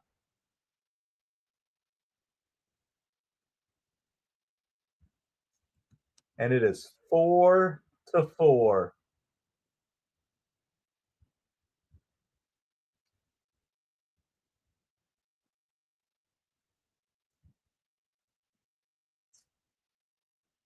I'm almost surprised that let's see if Marte had a shot to score on this.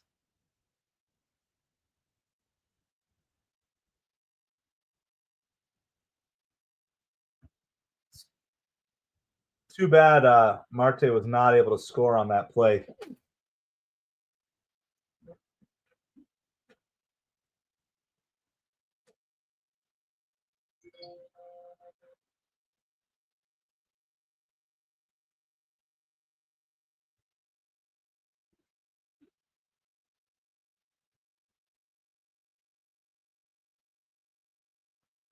That's out. That's the outside corner. No balls, 2 strikes. Brendan Nimmo at the plate. The Mets have tied it up now, needing a base hit to give them a lead. It's 4-4. Top of the 5th.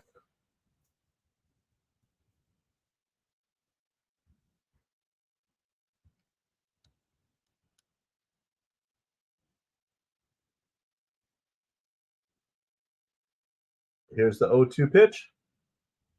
It's a bouncer to the right side. He's beat out. Oh, they just got him. Wow, that was close. They're going to challenge.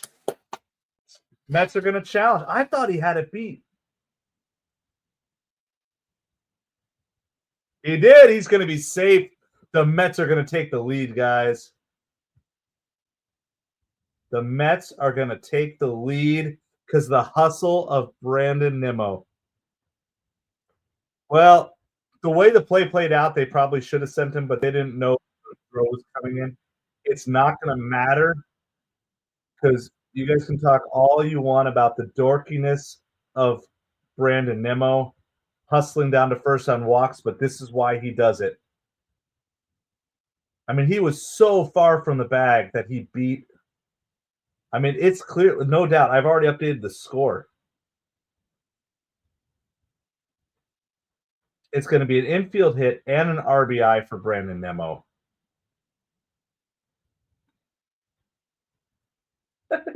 Keith Hernandez says need to get the umpire an eye chart. No love lost. Yeah, it is really nice. I mean, when you look at the top of the Mets lineup now, every hitter 1 through 5 has a hit.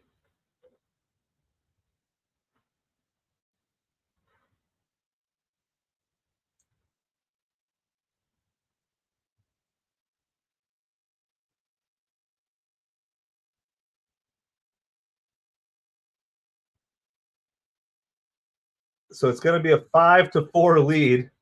And believe it or not, as of this moment, if McGill could get through the 5th inning, he's actually in line for the win, despite that start. So we're going to have a pitching change.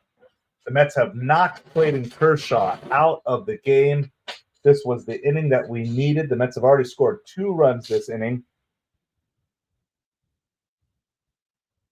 Tyrone Taylor is coming up, but not until after a pitching change. The Yankees are overrated. How's it going, Savage Batman? Well, you definitely don't want to see my rankings, my power rankings. All the Dodgers, yeah. It's just the overreaction.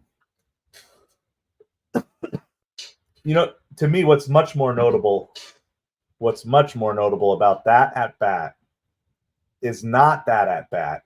It's all of the hustle that Brandon Nimmo shows on a regular basis. This is one of the reasons why he's one of my favorite players. And all those dorky running down to first like you do in Little League, like we teach our kids to do in Little League, that's what makes the difference in a play like that. Nimmo is not the fastest player in baseball, but he hustles when there's opportunity to hustle and makes it work. Yeah, Savage Batman is a Red Sox fan, Lounge, so you just have to forgive any of his Aaron Judge, Juan Soto, and New York Yankees hate. So that's all. That's all. All right, let's do this while we're on for the pitching change. We'll quickly do a scoreboard update for you. There's only a few games in progress, just 4 of them here. Um, the Twins have taken the lead over the Athletics. They're up now 3-2. The Mariners have opened up the Orioles have opened up a 3-1 lead on the Mariners, and the Giants lead the Padres 2-0. That's in the bottom of the 7th. Of course, in this game, the Mets just took the lead over the Dodgers. Yeah, there was a lot of people who were expecting the Red Sox to be good. I don't think they're out of it yet because the AL overall seems to be plenty of opportunities. I find it hard to believe that the Royals, Twins, and Guardians are all going to be there to the end. One of those teams will, maybe two, but there's still going to be a wild card spot to battle for. And I would assume it's going to be the AL West. Oh, by the way, the Mets have scored 2 more runs. I get 2 more cookie bites. Well, there's one. That's outside Tyrone Taylor. 1 ball, 1 strike.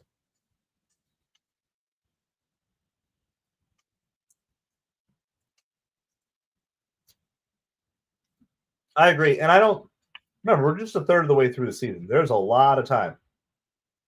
That's a big swing and a miss by Tyrone Taylor. 1 ball, 2 strikes. Ben Kasparius is pitching for the Dodgers.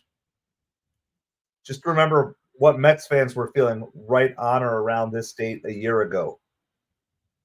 This is right when the Mets season finally turned around. Taylor lays off that pitch finally.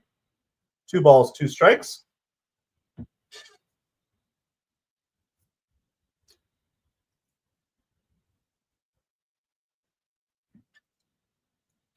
And remember, for Kershaw this game, there's an error that allowed those runs to score.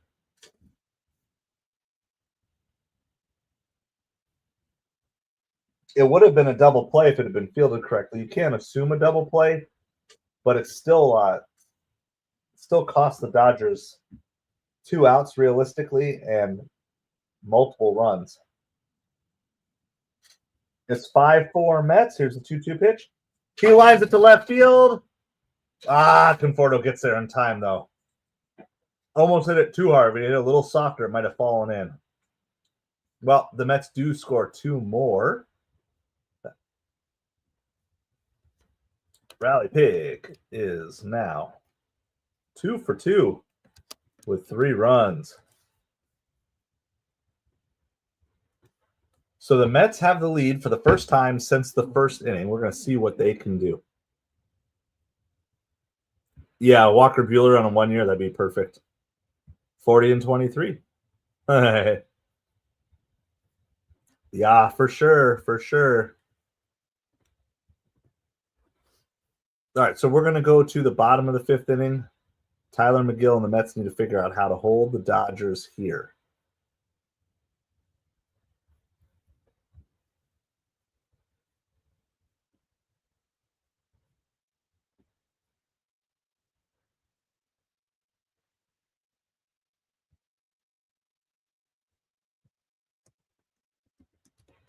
We're on commercial break right now, so you're not missing anything.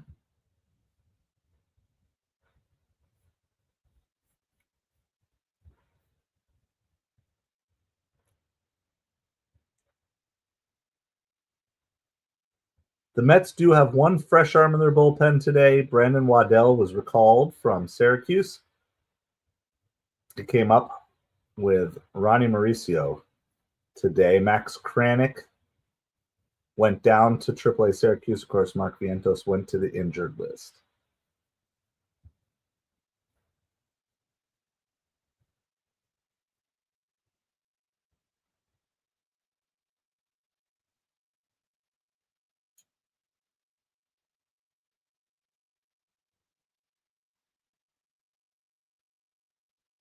We're still on commercial break right here, but we'll be back.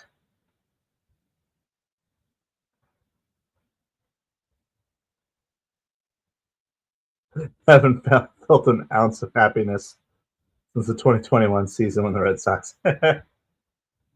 Yeah, well, Mets fans know that pain for sure, too.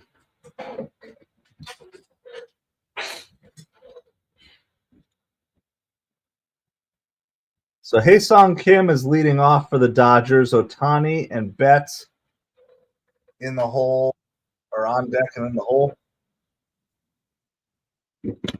Wearing a Mets sweatshirt tonight, but it's getting kind of warm.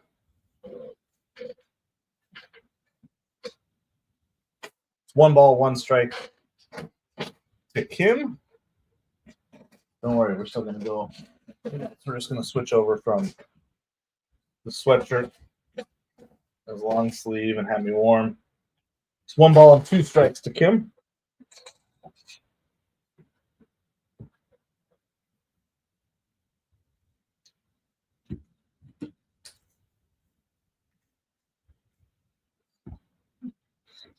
McGill's at 85 pitches as well, so Kim goes down swinging. Alvarez applies the tag.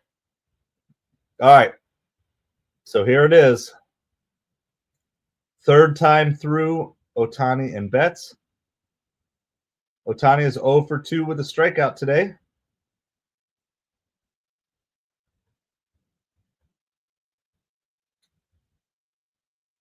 Man, it's just there is no break in this Dodgers lineup. No break. No easy outs anywhere. First pitch is a swing, strike. No balls, 1 strike to Shohei Ohtani. Shohei Ohtani is 0 for 7 against Tyler McGill. That's crazy.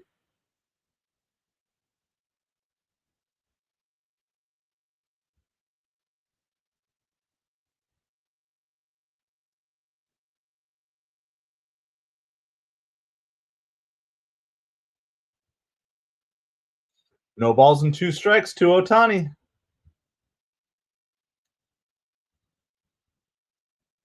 Ohtani's going to use this timeout right here.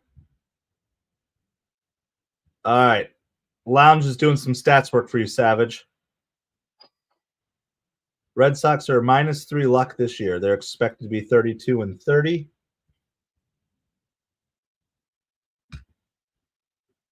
Based on their run differential. That's a ball to Ohtani. 1-2 strikes. Hey, I just sold some Mets baseball cards on the eBay store. Mets prospect Jesus Baez just sold a 5-pack of his first Bowman for you baseball card collector. Baez is having a good season down in the minors. 2 balls, 2 strikes. So McGill's pitch count is high. They're going to try to get him through this inning. Struck him out. That's 2 outs for the inning. That's the second time McGill struck out Ohtani on the day. The Mets pitchers have handled Ohtani really well.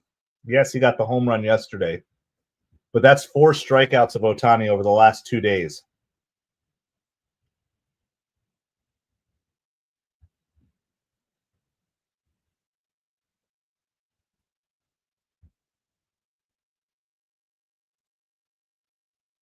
First pitch to Betts is a ball. 1-0.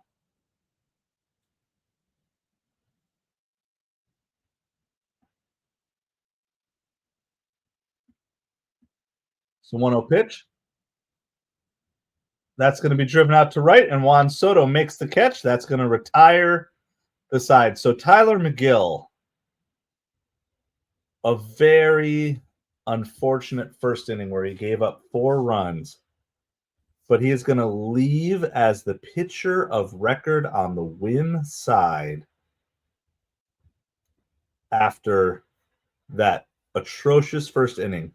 Coming back, I think he only gave up like 1, maybe 2 hits since the first inning.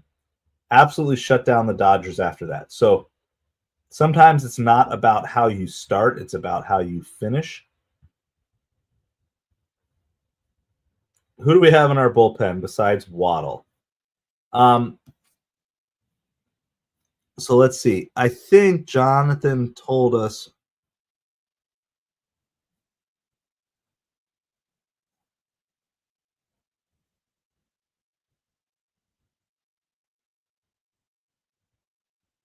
I'm trying to see because someone mentioned.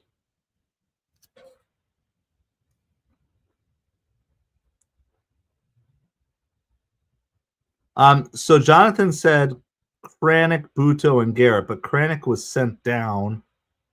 So maybe Buto and Garrett. That might be it. And then in an emergency, you'd have whoever your tomorrow's starter is. That's your emergency arm in the bullpen, which I'm assuming. Are we to Canning tomorrow?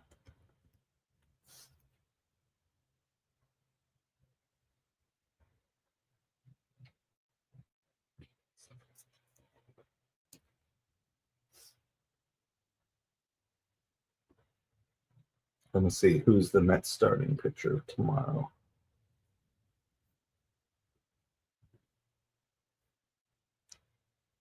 Well, yeah, everybody pitched yesterday, Lounge. So it's not just about who pitched yesterday. It's more about who didn't pitch 2 days ago than who pitched yesterday.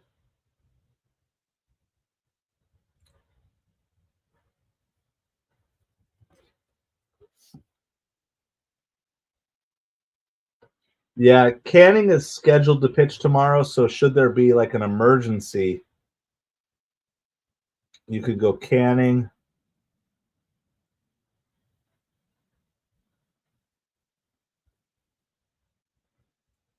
See, it's probably Canning as your emergency pitcher should you get into a long, drawn out extra inning affair. And then if you need to, you just bring up a Blade Tidwell or something like that for tomorrow. Some whatever arm is available. Ronnie Mauricio is up. This time he comes up with nobody on. Grounds down Freddie Freeman at first, and he is retired. That's 0 for 3 for Mauricio on the day.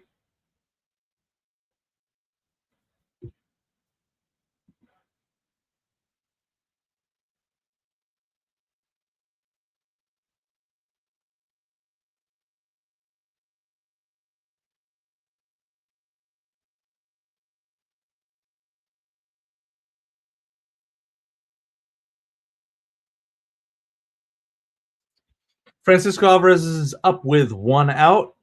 Okay, so Budo only did 2/3 of an inning yesterday, Lounge. Yeah. But yeah, it's not even so much about who pitched yesterday as who pitched 2 days ago. Alvarez chased a high pitch. It's going to be popped out. It's going to be a foul out to Freddie Freeman down the first baseline. It's not a good pitch to swing at there.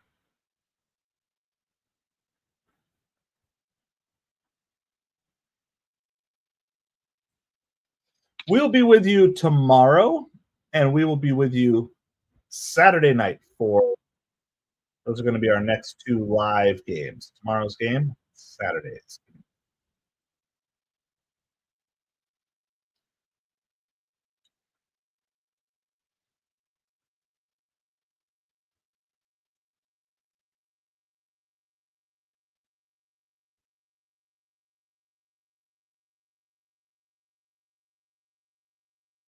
McNeil flies out to left field. Conforto makes the catch. And the Mets are quickly retired in the top of the 6th inning. We're going to head to the bottom of the 6th. Mets lead 5-4. So the better question is, who is the Mets closer? It's probably Budo.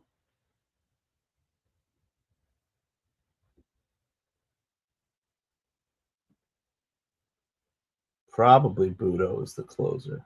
It's not going to be Waddell. It's going to be interesting for sure. It's not going to be easy, I can tell you that. Yeah, I heard, I saw it too. Is he definitely done for the season?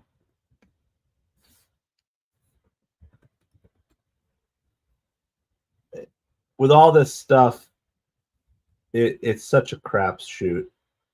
So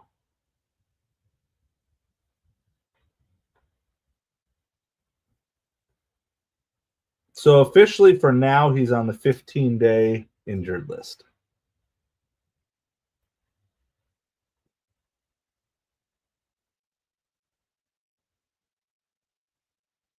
I don't think it's confirmed yet. So let's see. Arizona Diamondbacks ace Corbin Burns exited start on Saturday or on Sunday with an apparent elbow injury after signaling for trainers. Diamondbacks are set to place Burns on the 15-day injured list after initial tests came back inconclusive. Burns will seek a second opinion on his elbow in order to better determine the severity. He's bare minimum sidelined for a couple of weeks.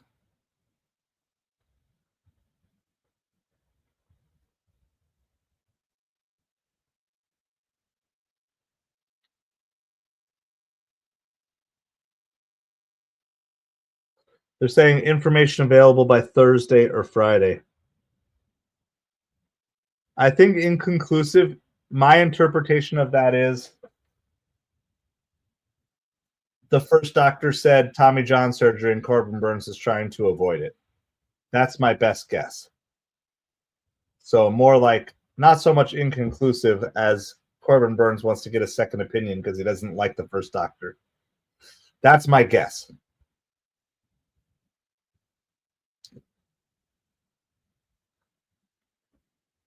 That's foul by Freddie Freeman. Wow. Tyler McGill is back out for the sixth inning. I am amazed. Maybe they're just trying to get him through Freeman.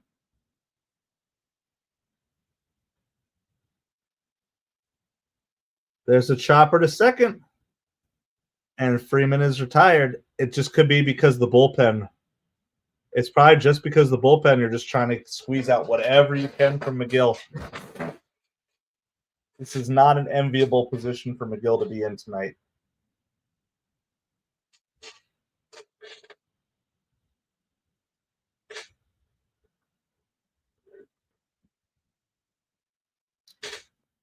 All right, well, there's one out. Teoscar Hernandez fouls the first pitch. Back Tyler McGill still out there tonight.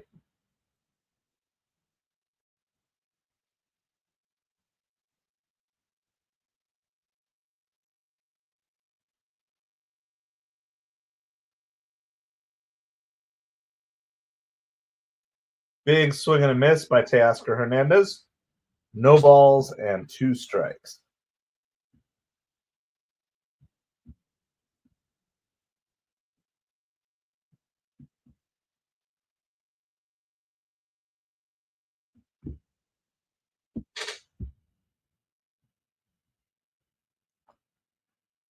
Oh, 2 pitch gets him swinging. Another strikeout for Tyler McGill.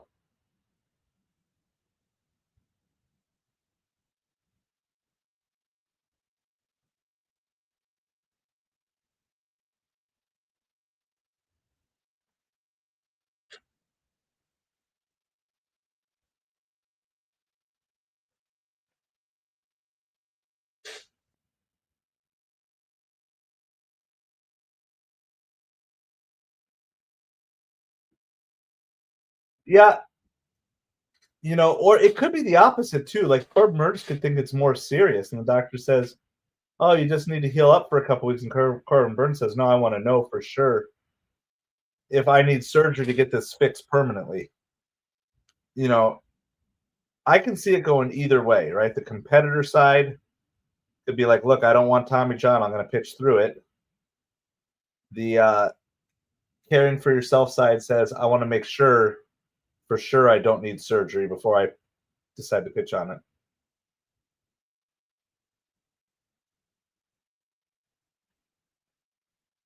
1 ball, 2 strikes to Will Smith. There's 2 outs. Tyler McGill trying to shut down, basically trying to steal an inning here. McGill's up to 102 pitches.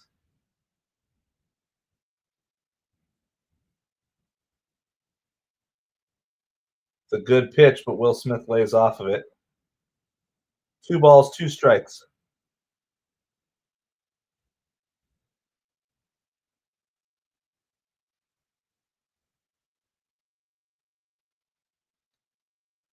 Gary Cohen is saying Reed Garrett is available.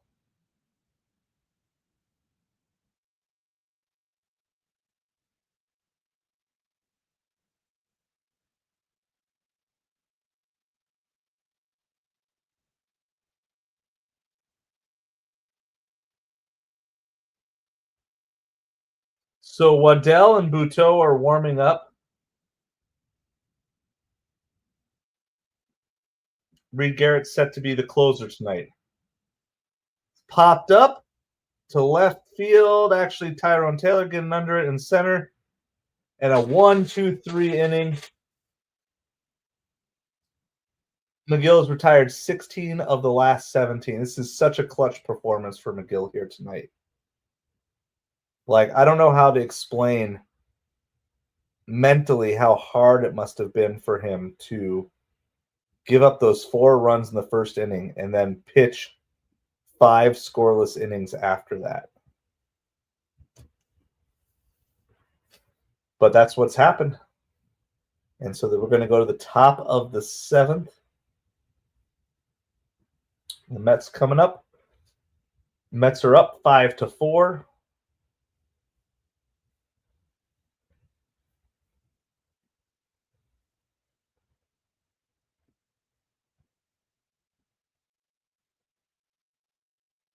Let's see. I'm not even sure who's due up for the Mets. We'll do this real quick. We'll do a quick scoreboard update of the few games in progress. Giants are still up 2-0. Orioles are up to a 5-1 lead over the Mariners.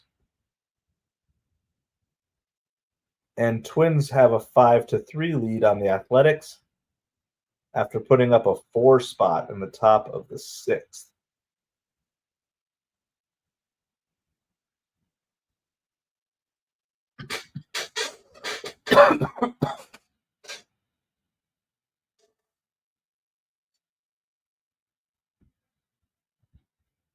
Just checking to see who has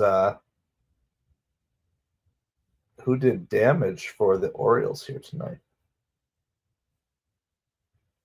Jackson Holiday had an RBI single. Heston Kjerstad had an RBI double. Colton Cowser had a home run. Ryan O'Hearn had an RBI single. And Ramon Urias had a sac fly.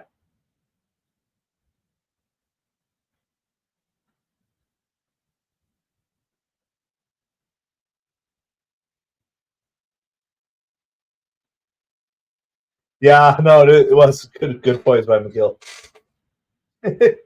It's true. I used to do like online poker, and oh man, it'd be so easy to get tilted on that stuff. So, gotta have a tough mindset. My son's pretty good at handling failure. He takes a little, he bounces back quickly, but sometimes he takes an inning or two to process it.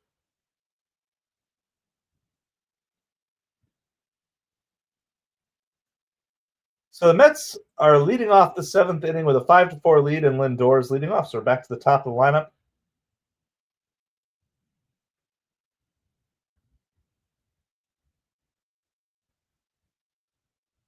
It's a 1-1 pitch coming up to Francisco Lindor.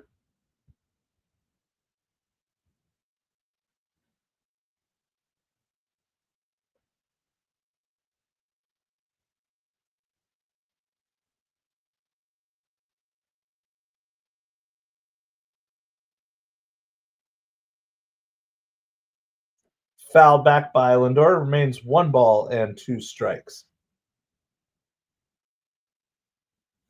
And then in terms like the winning and losing side, like he wants to win, but he doesn't care that much. Like he doesn't get upset if they don't win. Lindor goes down swinging.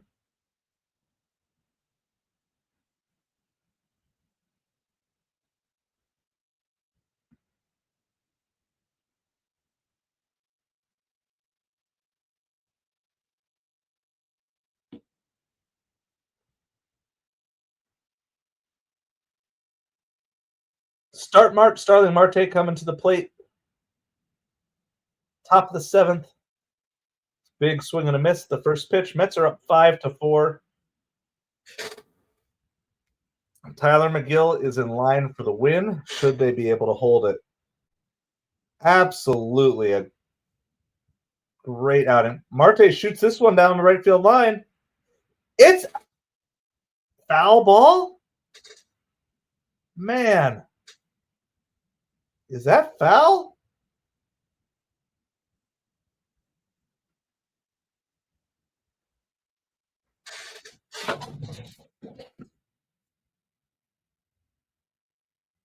Where's the ball?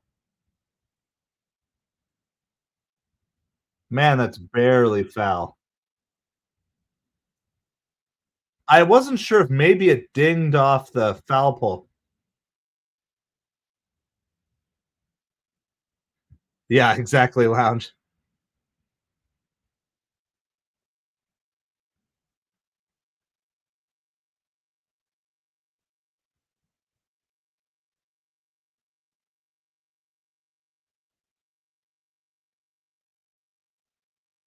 That was really close. That right field line is really.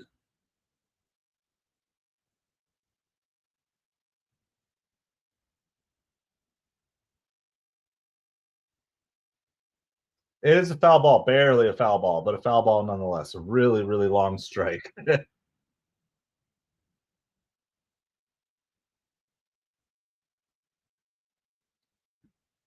Yeah, I mean, you're talking like a foot away from hitting the foul pole, Lounge. It was like a foot away from the foul pole. It was like, it was really close. McGill goes down swinging on the next pitch. Unfortunately, that's going to be 2 outs. Mets are not able to figure out Kasperius. Going to bring up Juan Soto.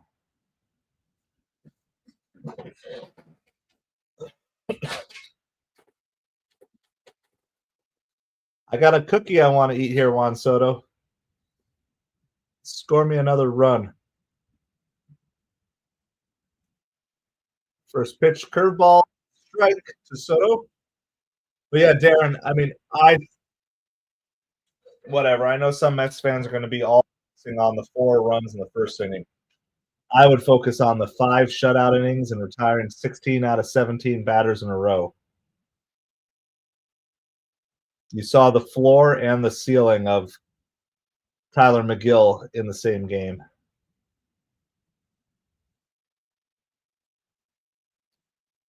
Soto grounds it hard, but right at the second baseman. That is going to retire the side. We're going to go to the bottom of the 7th inning. In a 1-run game, it's a battle. It is a battle. So McGill's day is officially done. 4 runs, 6 innings pitched, a walk, 7 strikeouts, and a home run. His ERA ends the day at 3.77.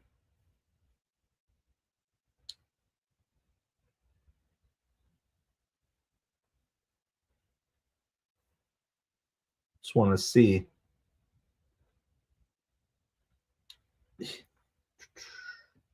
Game log here. Do they have the game log up already?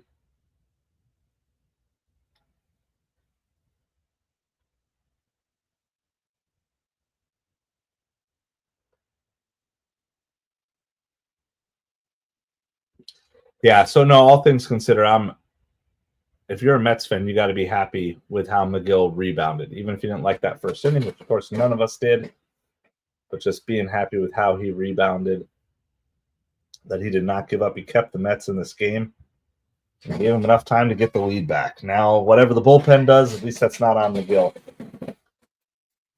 I'm not counting this anything close to an easy win, though. It's going to be a battle all the way to the finish. It's just this Dodgers team is relentless.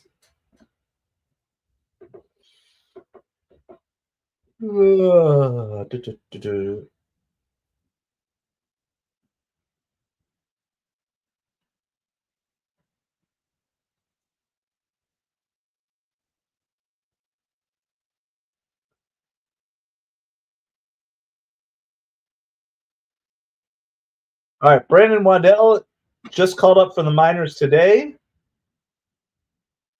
Is going to be the new pitcher for the Mets. Yes, absolutely, Darren. No, I mean, absolutely. Just like you said, a super gutsy outing. Justin, how's it going? Hope you're doing awesome here tonight. Appreciate you being here. This is where the rubber meets the road, though. The Mets' worn-out bullpen. Not to say the Dodgers bullpen isn't worn out too, but first pitch is lined by Max Muncy to short, and Lindor makes the catch.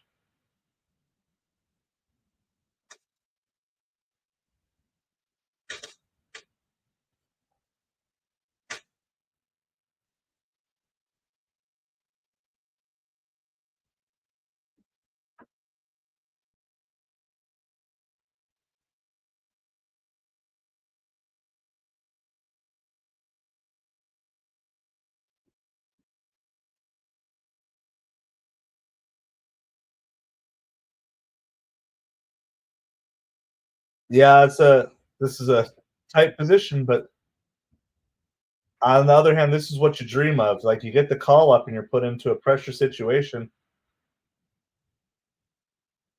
There's a grounder to Lindor. Makes the throw to first. That's 2 outs on 3 pitches by Waddell. All right.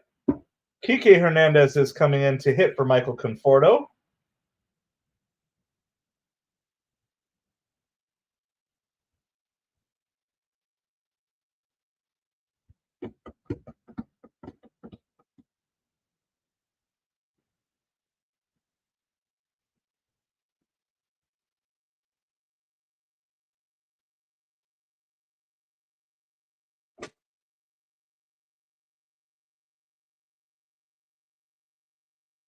All right. Kike Hernandez coming in to hit for Michael Conforto. First pitch is going to be a ball up high. Waddell gets behind, 1 ball, no strikes.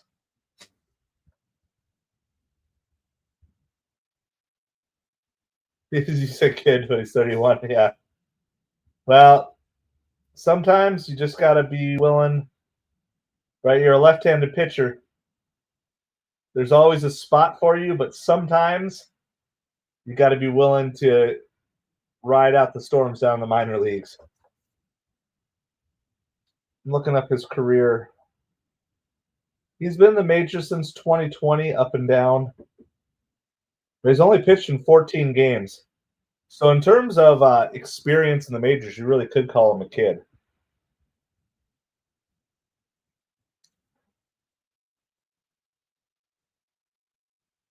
Does that include today? Yeah, that includes today.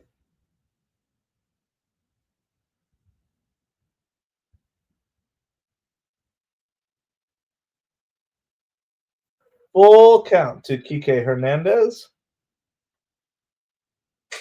This is Waddell's 3rd appearance of the season for the Mets. He's made 1 appearance in each month. April, 1 in April, 1 in May, 1 in June.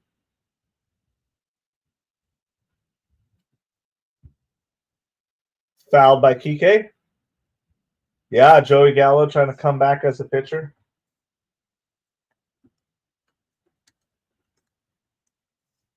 I don't even know where Gallo was at pitching wise. 3-2 pitch. He held off. That was a good pitch, but just a little bit low. It's going to bring Kim up with 1 on and 2 outs with Shohei Ohtani looming on deck. So you absolutely have to go after him here. It is. It will be a lot better, Justin, if we can close out this win. All I wanted to do was get 2 wins out of the series. So if we could do it in the first 2 games, it takes the pressure off.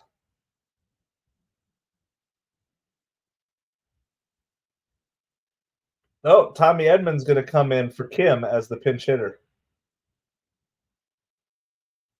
Right back to Waddell on a 1-hopper. He tosses it to Pete. What a great inning for Waddell. Look, all things considered, coming up from Syracuse today, only his 3rd performance of the year. Only his, 15th, 16th appearance. The rock-solid relief performance absolutely goes to Brandon Waddell today. It's my pet rock I made way back in like kindergarten or 1st grade. So, anyway, congrats. This rocks for you, Brandon Waddell.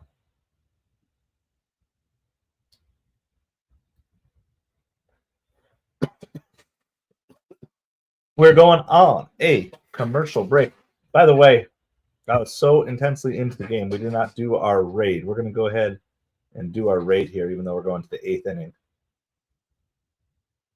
If no one reminds me and I'm like into the game, like that's what happens sometimes.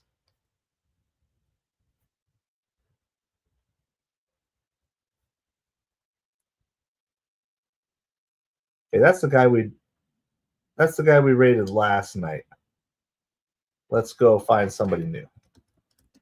He was a cool guy. I liked him. Jesse Ice Cold, I believe, was his name. Let's go live.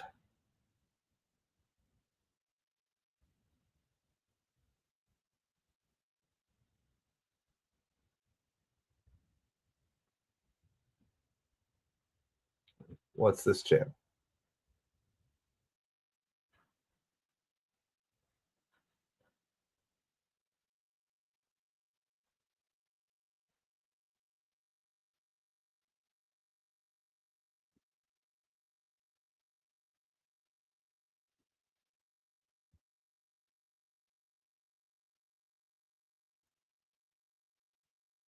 No, that's no commentating there. Who we got? Let's find somebody. Let's find somebody to raid. Yeah, exactly. If I'm going to do all this work staying up late, I definitely want the win. There's Japanese stations streaming. Oh, we got our good old friend here.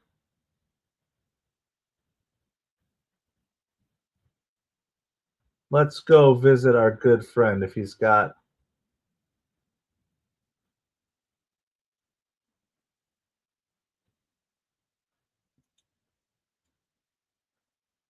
We have not.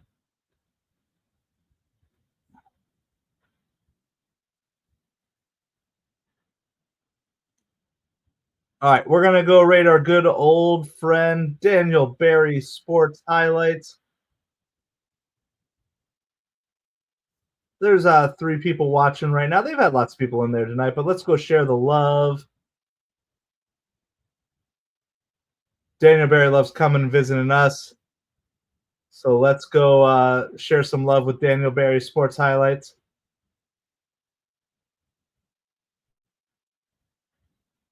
How's it going, Daniel Barry? Hope you are doing well.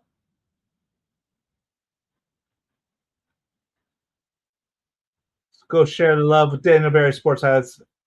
He loves coming over, hanging out with us every once in a while, saying hi as well. So we'll do the same thing.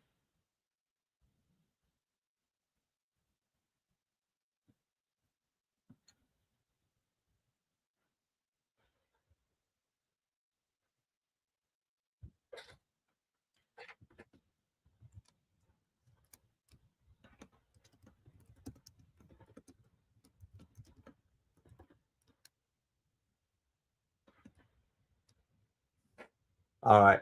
So we got that. So feel free to go over, say hi, hit the like, hit the subscribe.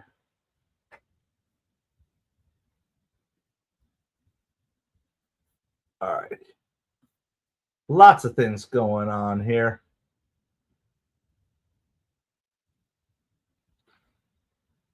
Pete Alonso grounded out. And Alex Vesia is coming in as the pitching change here for the Dodgers.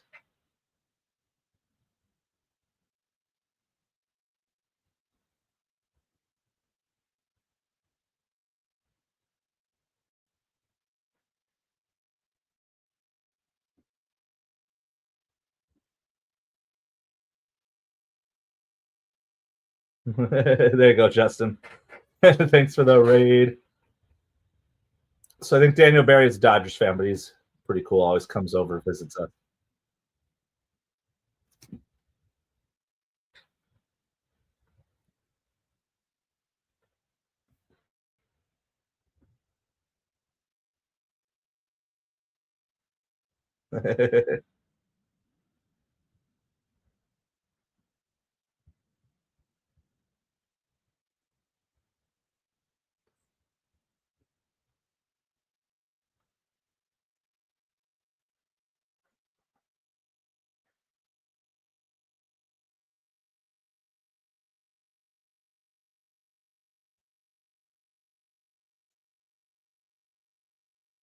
All right, one out here.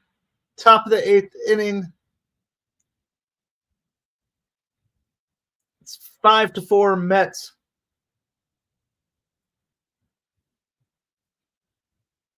Brandon Nimmo is up at the plate.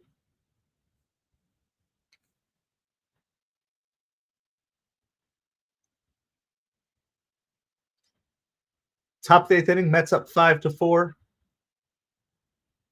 1-0 count to Sir Brandon Nimmo, Mr. Swimmo. Here's the 1-0 pitch. That's just outside. Ooh, could have been a strike, but it's 2 balls, no strikes to Nimmo.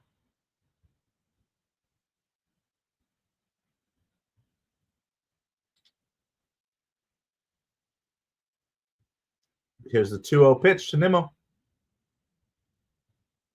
He rips it foul. Just out ahead of that, just a little bit. 2 balls, 1 strike to Nimmo.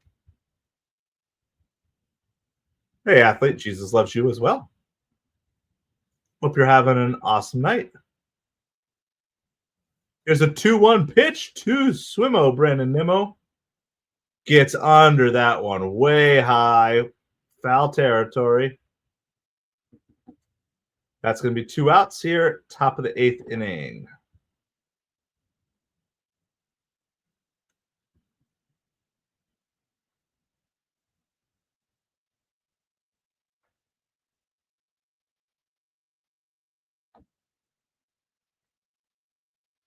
Wait. Knicks fired their head coach after going to the conference finals? Tell me what's going on with that, Knicks fans. That's wild.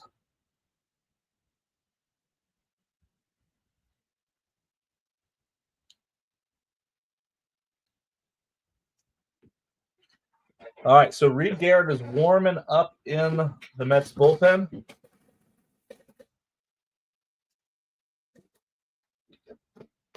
Doesn't look like they're going to save him. For the 9th inning, they're going to use him for the top of the Dodgers order. I guess that means Budo will have the 9th if necessary. Jeff Van Gundy.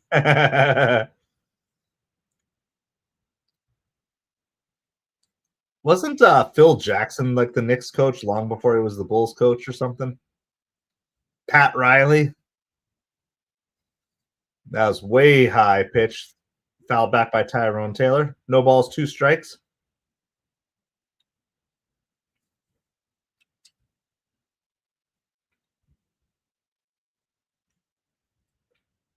So maybe they've got Buto to go multiple innings if need be. in the dirt. 1 ball, 2 strikes.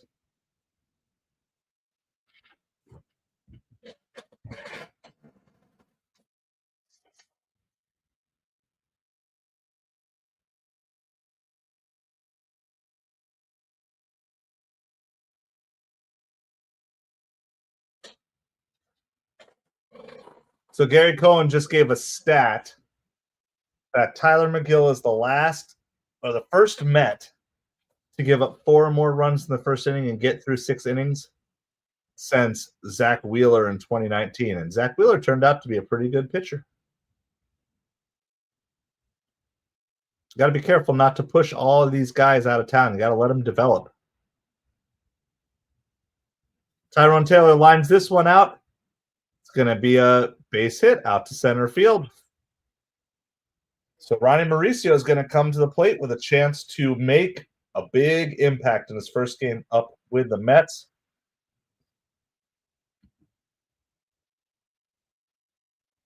It's a good spot to see how Mauricio approaches it. He was the president of the Knicks. Gotcha. I knew there was something. I knew he had some Knicks connection. I'm not really a basketball fan, but first pitch to Mauricio is strike. Man, he's had some very questionable calls go against him. Very questionable ball strike calls.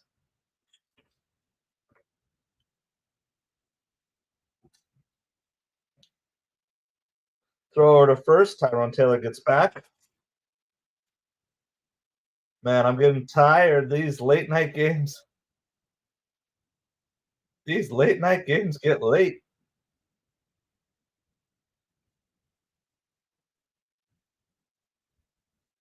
Here's the 0-1 pitch to Mauricio. Tyrone Taylor was running that time. Maybe a hit and run in play. No balls, 2 strikes. Going to be the count here.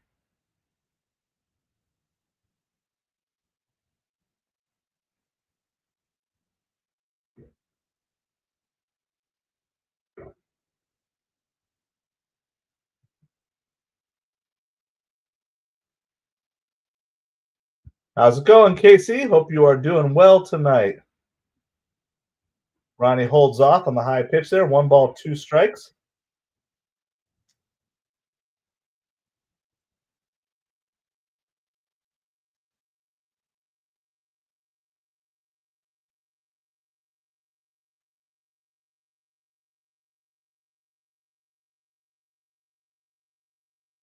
Popped up by Mauricio. In the infield. Mookie Betts gets under it. That's going to retire the side. Yeah, it is a tight game.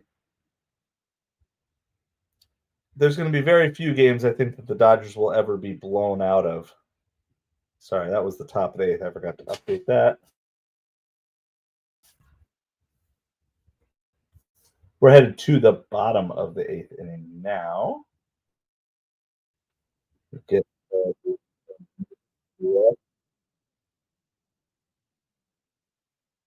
up. 5-4. After being behind, well, they were up 1-0 early, and they were behind 4-1. They've battled back to take the lead. Yeah, I wonder if at a certain point in time they're just going to have Mauricio just settle in as a left-handed hitter. You know, it takes time. It takes time to let these guys get these things figured out.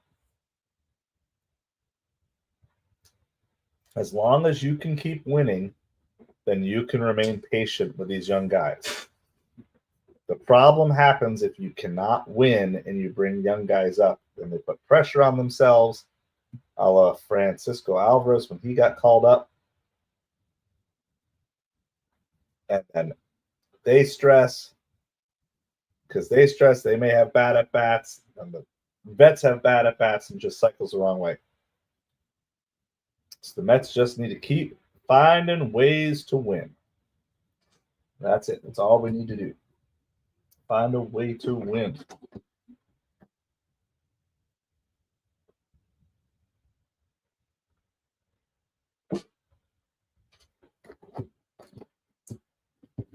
All right, we finished the juice of Newt. If you don't know what I'm referring to, you need to go watch the power rankings.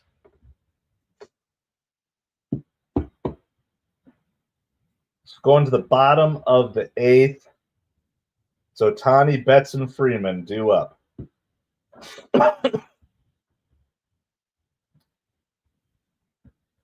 This is, as a baseball fan, this is fun. As a Mets fan, this is scary. Like, if I'm a neutral baseball fan, this is what I want to watch. So I'd ideally like to see it be the premier pitching arms of the Mets. But as a Mets fan, I don't feel comfortable at all. I feel sick. I mean, could you think of, is there a better 1, 2, 3 in baseball? Ohtani, Betts, Freeman?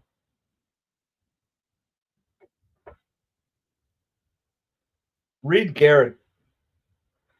I don't want to jinx him, but man, he's having a good season. That's 2 balls low right away. 2 balls, no strikes.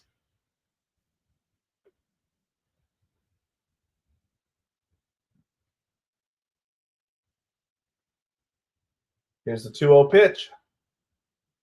Got him a swing at that one. Good thing, because that was going to be 3-0 if he didn't swing at it.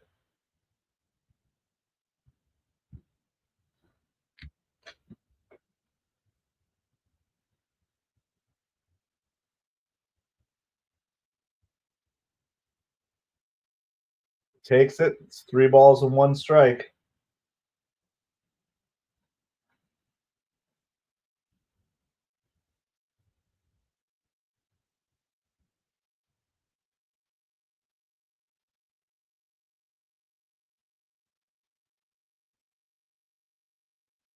Gets a strike there.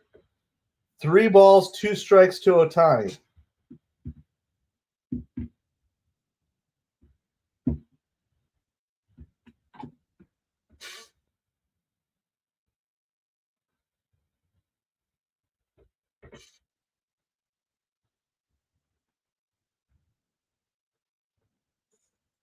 Three-two pitch. He misses.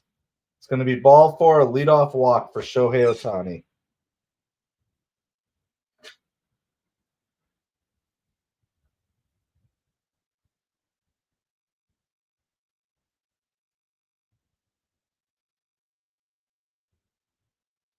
Mookie Betts is now up.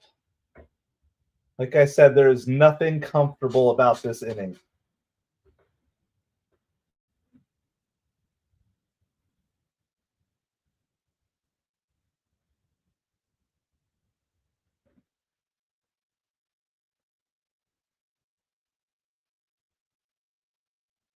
And Mookie Betts drops in a single out to left center field. There's 2 on, nobody out. And now Freddie Freeman coming to the plate.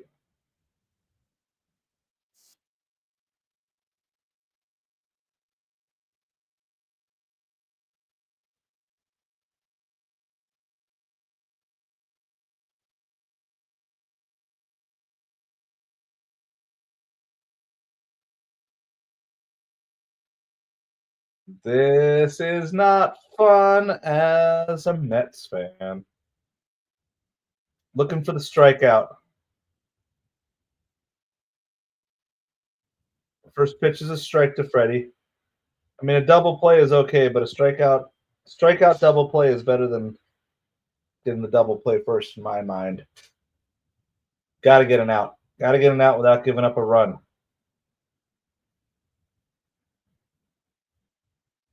That ball gets by Alvarez. The runners move up to second and third. This is a nightmare inning in the making.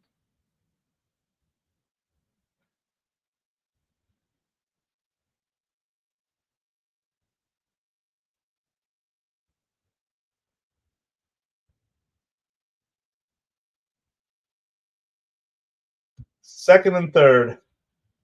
Nobody out. It's a ball outside. 2 balls, 1 strike.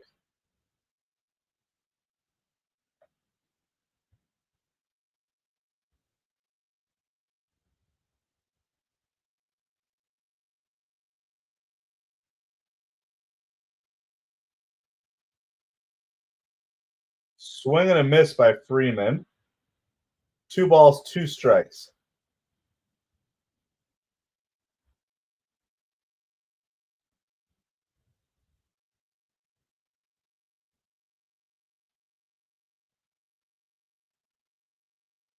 Here's the 2-2 pitch. He got the strikeout. All right, now what? one batter at a time. Teoscar Hernandez coming up. 1 out in the bottom of the 8th. Well, it's really too bad on that pass ball because you had the chance here to go for the double play. First pitch is a strike. So you really want another strikeout here.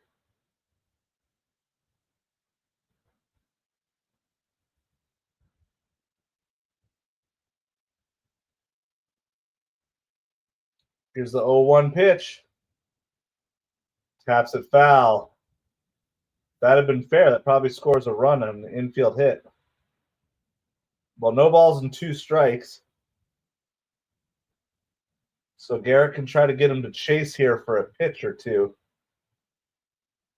High stress level for the Mets. Reed Garrett's battling.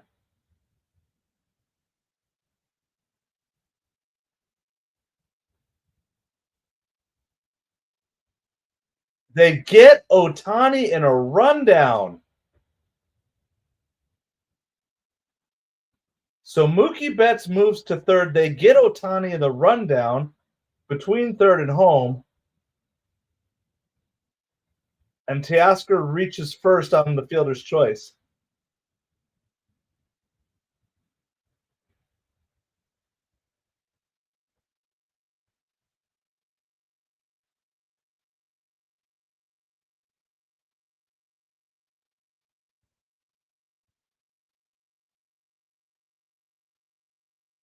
All right, so there's now 2 outs in the bottom of the 8th.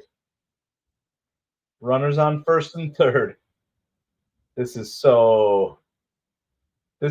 more stressed about this game than I was last game. No, Ohtani was running on contact lounge. Ohtani was running on contact, so that's just how they set it up. And if anything, the player that probably messed it up was Alvarez by not running Ohtani all the way back to the bag.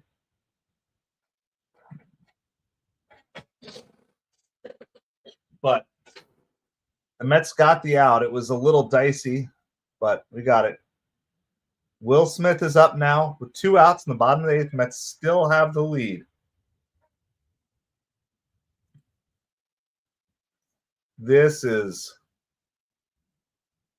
swing and a miss at a low pitch. So Reed Garrett gets out ahead. No balls and 1 strike.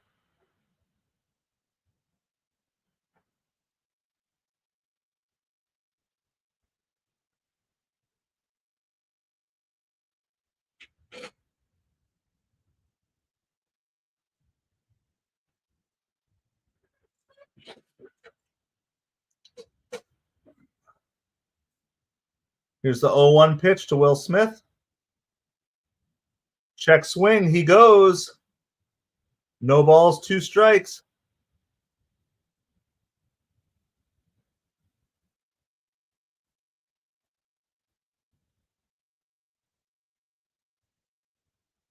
Here's the 0-2 pitch to Will Smith. It's outside.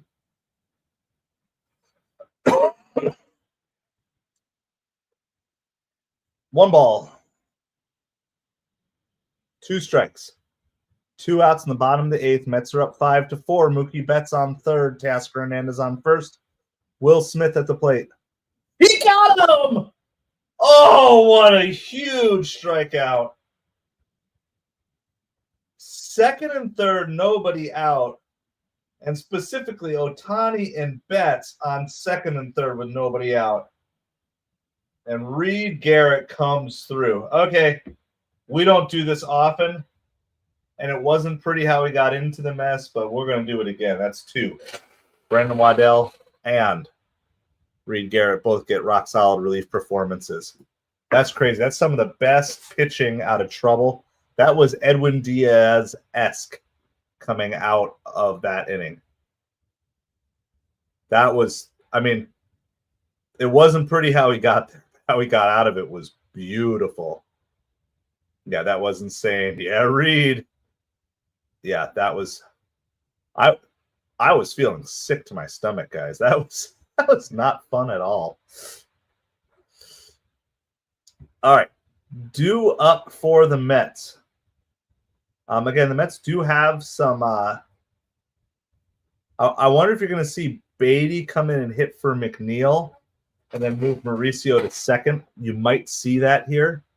But due up for the Mets is Alvarez, McNeil, and Lindor. He deserves that screen. Yeah. Oh, that's huge. I mean, obviously it's not like a World Series game, but against the Dodgers in Dodger Stadium, Ohtani on third, Betts on second, nobody out, and you don't allow a run to score. I wonder how many times the Dodgers have had that scenario. I bet you most of the times at least someone gets home. No, that was a great. That was a super impressive performance by Reed Garrett. I didn't want to jinx it before he went out, but Reed Garrett should be considered for an All-Star this year. If he can keep this up for the next month and a half or month or so, like, I don't know how many All-Stars the Mets are going to get. Pete deserves an All-Star spot. I think Lindor deserves one too. I think Soto could still make a push if he could go bonkers in the month of June. Edwin Diaz probably deserves consideration. I mean, honestly, Griffin Canning deserves some consideration.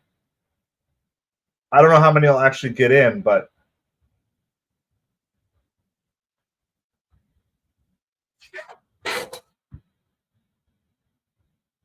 yeah, Pete, of course, definitely.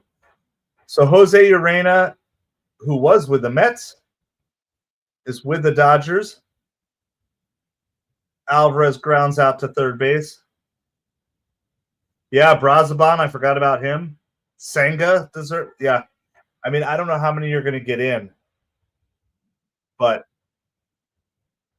yeah, there's probably not room for Soto unless he goes absolute bonkers in June, which, I mean, for the last 4 games, he has been going bonkers, right? Because Soto has 3 home runs in the last 4 games. McNeil drives this one out to the gap. It's going to go all the way to the wall. McNeil is going to get a double out of this for sure. Mr. Krabs, how's it going tonight? So that's a 5-game hitting streak for Jeff McNeil. Mets have a 1-out runner on second. And Luis Angel Acuna is coming in the game. So you're going to get Acuna as the defensive replacement here, as well as the speedy base runner replacement. That's, you know, I do still feel like Acuna is being underused, but it is really nice to have him as the pinch runner and defensive replacement off the bench. Lindor is up. There's 1 for 3, 2 runs scored on the evening. Yeah, that is true. That is true.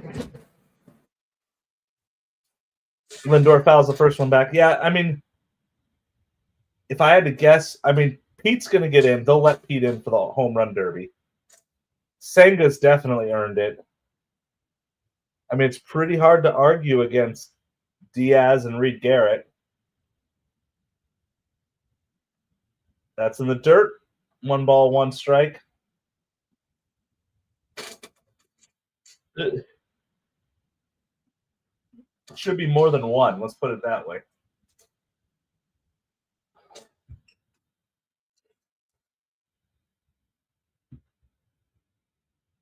Here's the 1-1 pitch. Lindor hits this out to left center field. Pages makes the catch. Cunha gets back. It's going to bring up starting Marte. Brett Beatty is going to come in as the pinch hitter for Start Mart here. So he'll be coming in as the DH.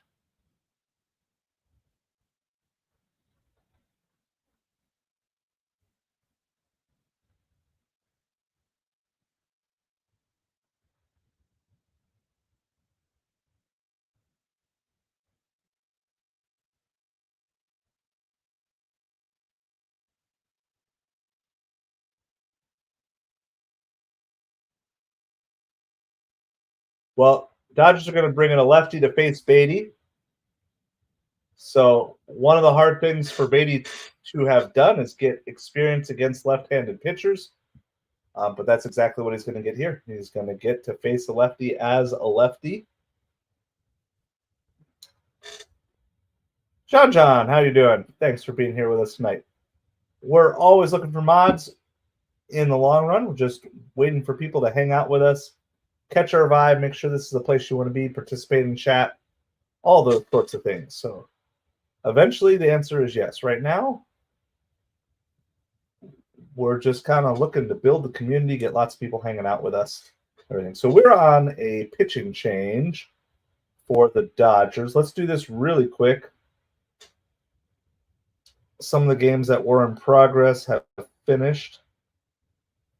The Orioles ended up beating the Mariners 5-1 as the Orioles begin their slow ascent back towards relevance. If they can start getting good pitching performances, the offense is going to be there, I think. So, Twins are up 10-3 on the Athletics. That's in the 8th. Twins have blown that wide open. 4 in the 6th, 4 in the 7th. There, of course, this game is 5-4. And the Padres have taken the lead on the Dodgers with 2 in the top of the 9th and then 1 in the 10th, and they actually just won the game. So come from behind win for the Padres. And I'll tell you what, the Giants are starting to tailspin right now. If they don't pull out of this soon, they could fall quickly. And if Corbin Burns is out for a long time with the Diamondbacks, that could hurt them, which might actually end up opening up another wild card spot in the National League if both the Giants and the Diamondbacks fall off. Left-hander Anthony Banda is coming in to pitch for the Dodgers.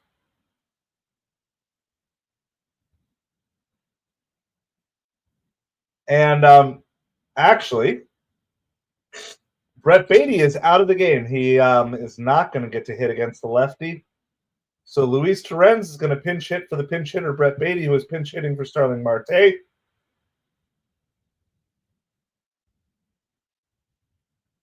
So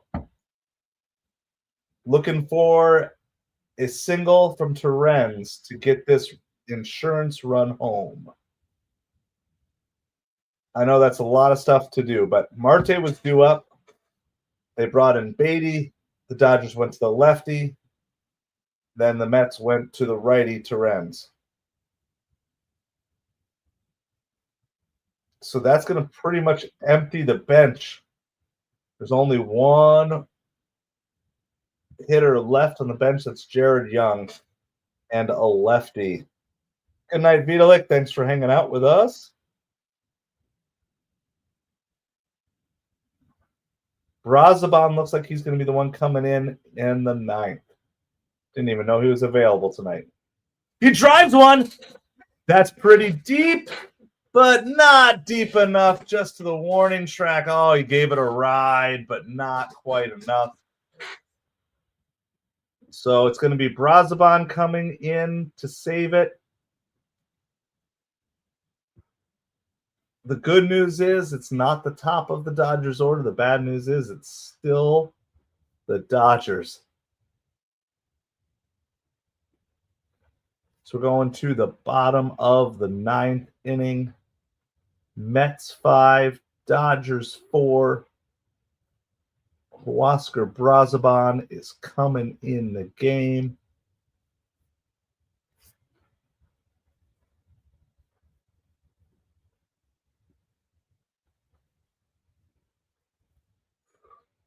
What a game, what a series it's been so far.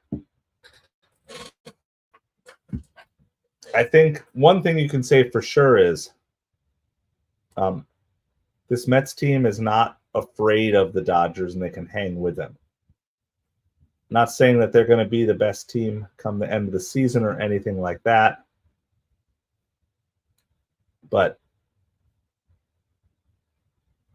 yeah, this team is, they're putting in the work.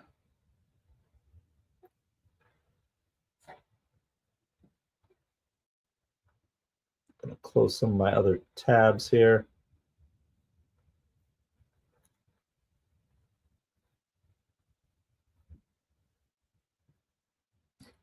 Due up for the Dodgers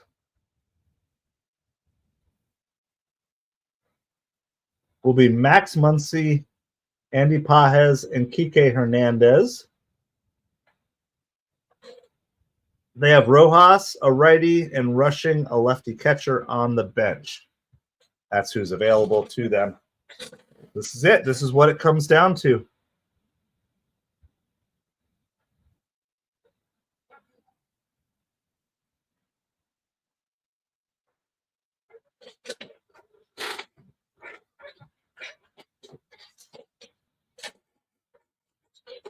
It is a 5-4 Mets lead. We're going to the bottom of the ninth.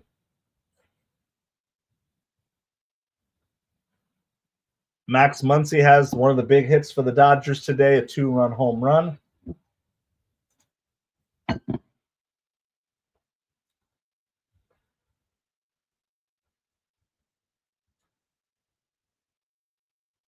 First pitch is outside, 1 ball, no strikes.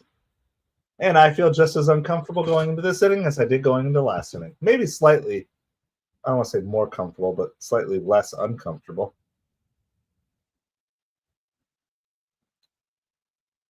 The Mets are going to win as usual. I'll tell you what, it's as a Mets fan, this is kind of a new experience for us. And we have lots of PTSD from past failings. How's it going, Good Oxygen? Oh, that's a nice pitch. 1 ball, 2 strikes by Brasbach. That's a beautiful pitch. So Max Muncy is up. It's 1 ball, 2 strikes. I would not count this game as over yet, though, Good Oxygen, as much as I wish it were. Oh, he ripped it. He destroyed it. It's a tie game, 5-5. You jinxed it, Good Oxygen. Max Muncy crushed that. A 1-2 pitch that got all of the plate. So, like last night, the Mets had a lead going into the 9th. And the Dodgers tie it up in the 9th. It's never easy against this Dodgers team. It's just up and down the lineup. There are threats. And you cannot make a mistake to any of them.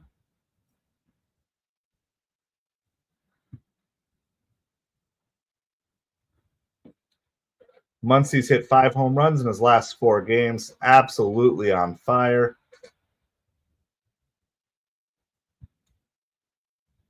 Ugh.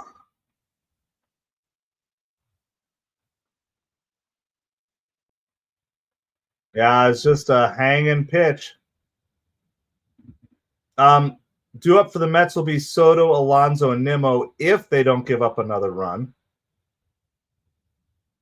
With Luis Torrens being the designated runner. And man, the fact that Torrens missed that home run by about 10 feet, what a huge difference that would have been. It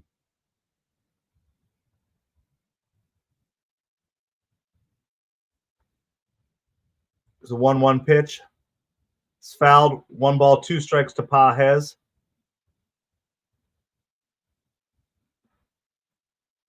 So the Mets can get out of this inning without facing Ohtani if they don't give up any more base runners. Of course, the Mets bullpen is shot. Pages strikes out. Hey, well, the whole bullpen is just toast right now.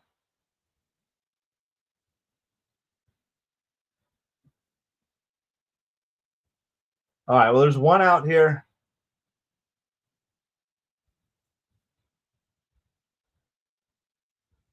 Tommy Edman is up for the Dodgers. Or sorry, Kike Hernandez is up. Tommy Edman's on deck. First pitch is a ball.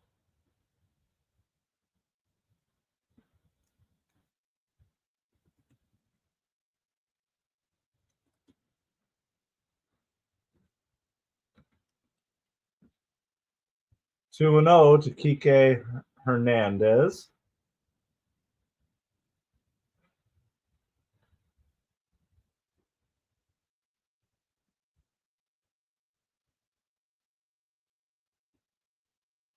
Two balls, one strike to Kike Hernandez.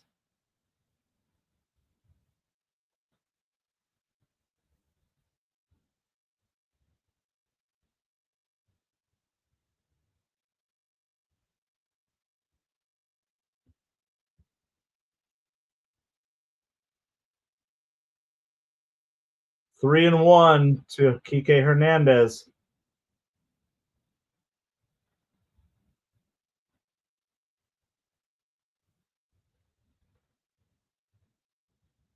Yeah. That happened. Just don't say him in the chat. You can say him at your house. Just don't say him in the chat. That's a strike there. It's 3 balls, 2 strikes to Kike Hernandez.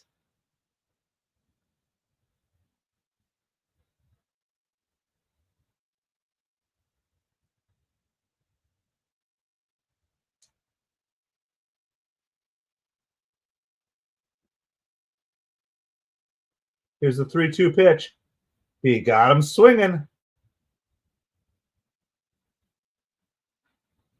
Well, there's 2 outs. You're angry, Red Man. Yeah. Just remember, it's just a game. It's for your entertainment.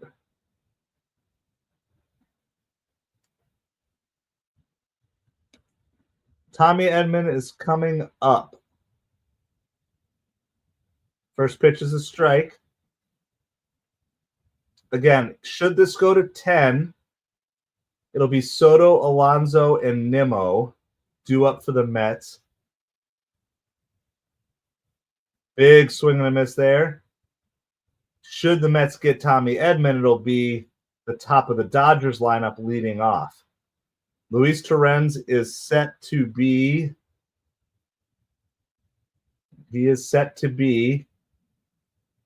the Manfred man, the free runner on second base.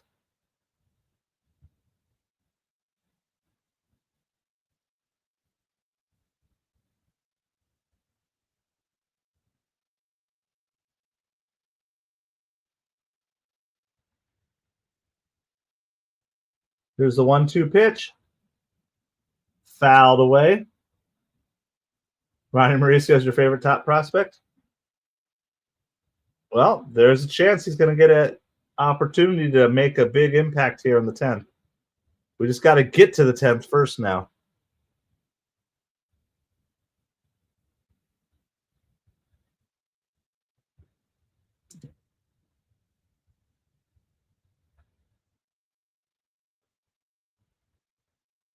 I just want the Mets to win this game so we guarantee the series split. That's all I wanted. Edman fouls off again. Remains 1 ball and 2 strikes. If you're a baseball fan, I hope you are enjoying these games.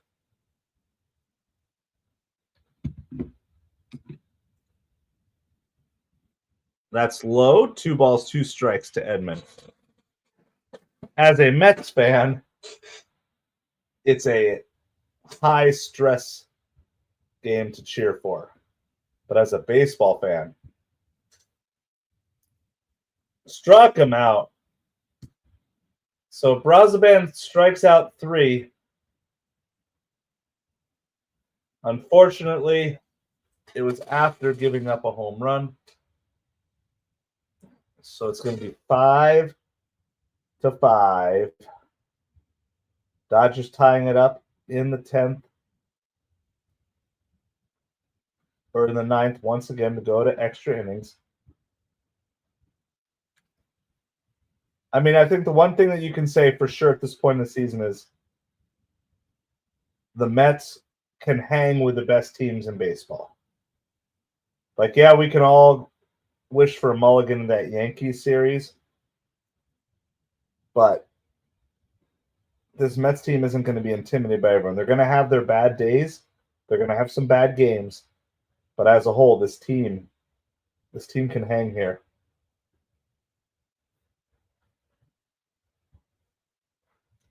Great game. Mets have always been in it. Most entertaining game. Yep. I like how they bounced back. There's a lot of character shown by the Mets both yesterday and today. Of course, I would love the walk-off win. I was not expecting on this going 10, so we're going to bring out Rally Pig, because Rally Pig is actually 2 for 2 today. Now's the right time. I'm going to go do a quick little bathroom break, and I'll be right back with you for the 10th inning. Everybody throw those pig emojis up in the chat.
All right, we are back for the 10th inning.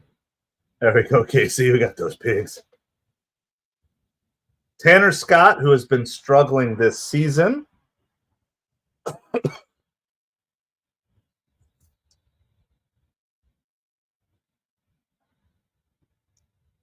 No balls, 1 strike. Terens on second. Soto just chased 2 in the dirt. Maybe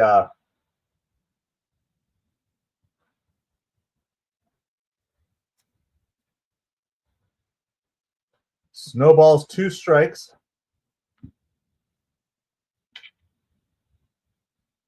Need Soto to put this ball in play. That's in the dirt. Finally held off on that pitch. Could be 3-0. Could be 3-0, but now it's 1-2. It's late. It's tired. It's been a great game. It'll be a very good game, like an amazing game if the Mets win, but Juan pops it up foul. Spoils a good pitch at the top of the zone. 1 ball, 2 strikes. It is tired. I am late. It is late. I am tired. Whatever. So if I'm mixing my words up at this point, my apologies. We're going to just do our best to push through all the way to the end. It's 5-5, top of the 10th. Luis Terens is the man for man, the free runner on second. And Soto goes down swinging. So Tanner Scott decided to learn how to pitch again tonight. Alonso and Nimmo are due up next. That at bat, though, was not on that last pitch. It was lost on those first 2 pitches.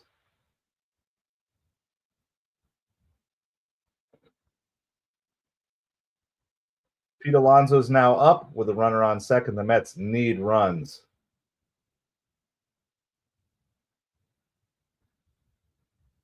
The Mets need runs. And plural, I think.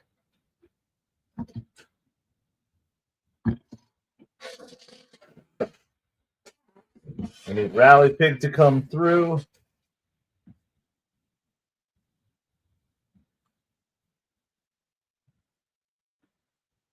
It is all tied up, top of the 10th. Alonso, big swing. No balls, 2 strikes.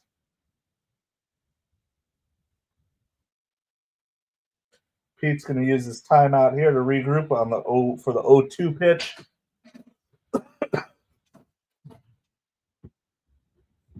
Two teams that have battled all game, not giving up. Here's the 0-2 pitch to Pete Alonso. Fouled it just barely to stay alive.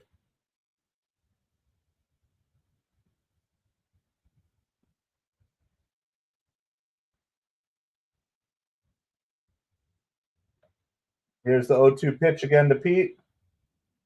All right, Chase is a bad pitch. Now there's back-to-back strikeouts. Mets still have the runner on second. Well, comes down to Nimmo now being able to put this ball into play.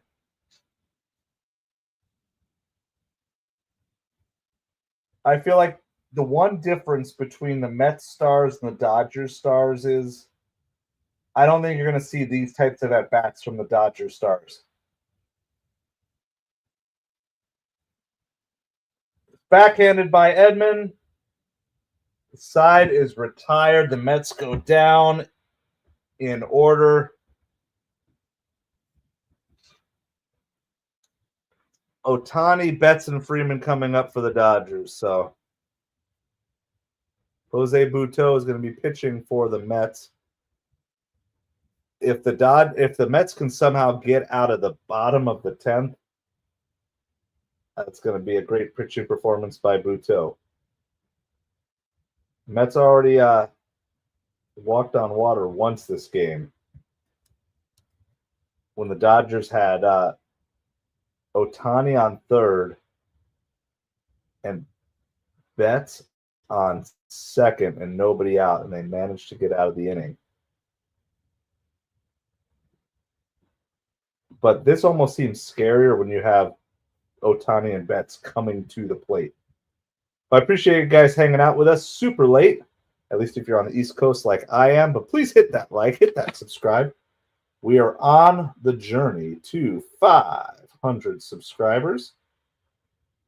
Appreciate each and every one of you.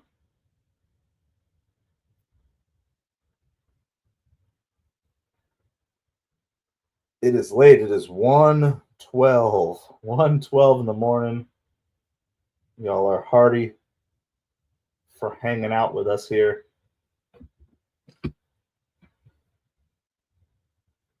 It has been a great game from a pure baseball standpoint. Two heavyweights battling it out. From a Mets fan perspective,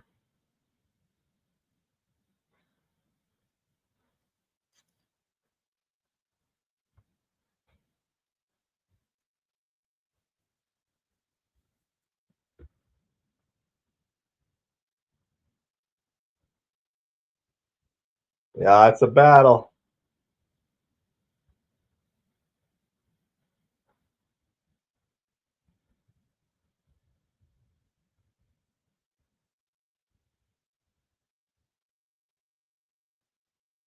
I mean, the winning run is on second. Yeah, I was just going to say, you might as well walk Ohtani. That sets up a double play. If you were up by one, it might be different. Up by two, for sure, it's different. But since it's tied, that run doesn't matter. You might as well let Ohtani run. So now you're looking for the strikeout and the double play. I can't fault that. That's not a bad baseball decision.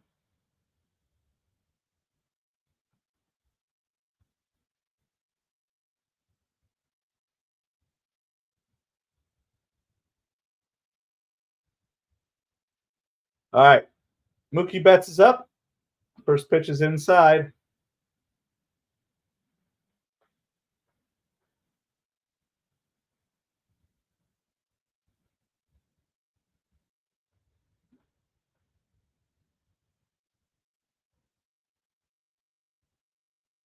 There's a strike. 1 ball, 1 strike to Mookie Betts.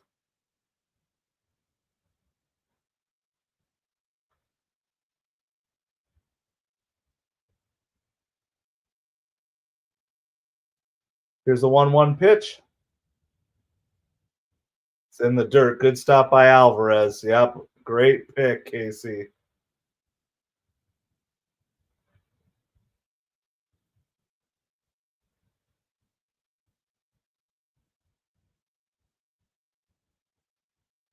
That definitely saved the runners moving up 90 feet.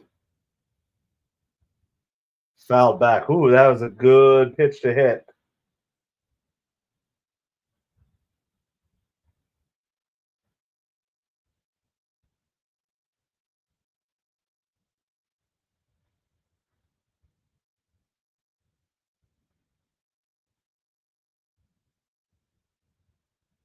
Here's a 2-2 pitch.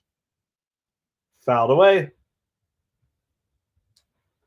Remains 2 balls, 2 strikes, 5-5. Bottom of the 10th. Dodgers have runners on first and second. Nobody out.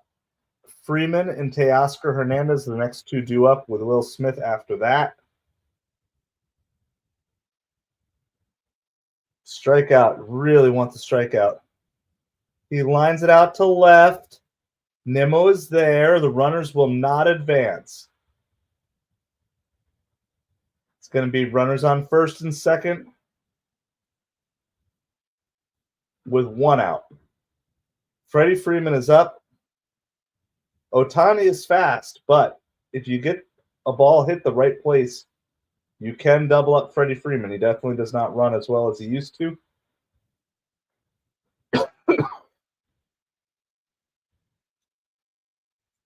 I mean, if the Mets can get out of this inning,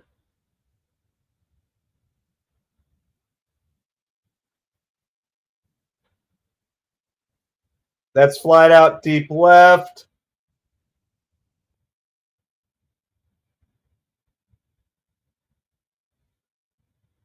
It's going to be in play. The Dodgers are going to win.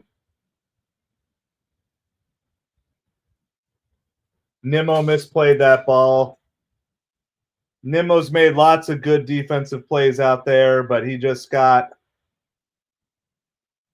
misplayed it. It was a catchable ball. That's a bummer for the game to end that way.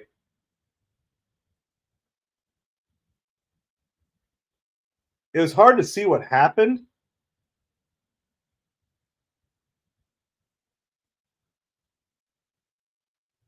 It wasn't a great pitch.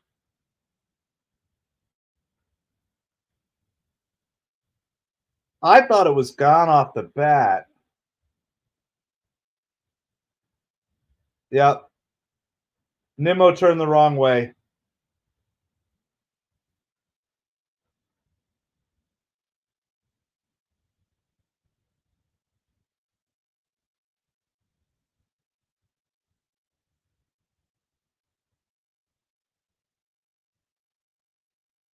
I mean, had Nimmo caught it, Tommy Edman was all the way to third base. There would have been a chance that he could have doubled him up. All right, well, great game. Not a great ending for the Mets. Yeah, no. Well, Freeman thought he had it too. You could tell by how he was running out of the box. So he got more spin on it than I thought. Well, anyway, sorry, Mets fans, that it ended that way. Congrats to the Dodgers. Nimmo's explaining the dugout how he couldn't find it. He'll take responsibility in the dugout or in the post game interviews and stuff like that. So Dodgers win the game 6-5. It is what it is. We live to go another day. So good bounce back by the Mets. Unfortunately, they couldn't quite get it all the way. So, yep, good game, Lounge. Appreciate you guys all hanging out. Please hit that like and subscribe. The last one out, please turn off the lights. Do appreciate you. We will be live tomorrow night. Our third game in a row that we will be live. Yeah, it's not going to be easy. These Dodgers, like, just because you're winning doesn't mean the Dodgers are going to quit. Like, they're going to keep battling. Griffin Canning versus Tony Gonsolin tomorrow night. So appreciate each and every one of you. Like I said, please hit that like, hit that subscribe. If you want to help make me feel better, you could join the Patreon. That's the pinned comment in the comments section. It can make me feel better. There's Patreon levels of $5, $25, and $50 a month to help support the channel if you enjoyed this. If not, if you don't like me, that's totally cool as well. but I do appreciate you guys, and we will be with you tomorrow night. So bummer for Nimmo, who's made some amazing plays out there this year, and I'm sure he's going to get to work and figure out how he got messed up, so it won't happen again. That being said, I appreciate each and every one of you. Last one out, turn out the lights. And as always, let's go Mets, baby. Have a great night, everybody.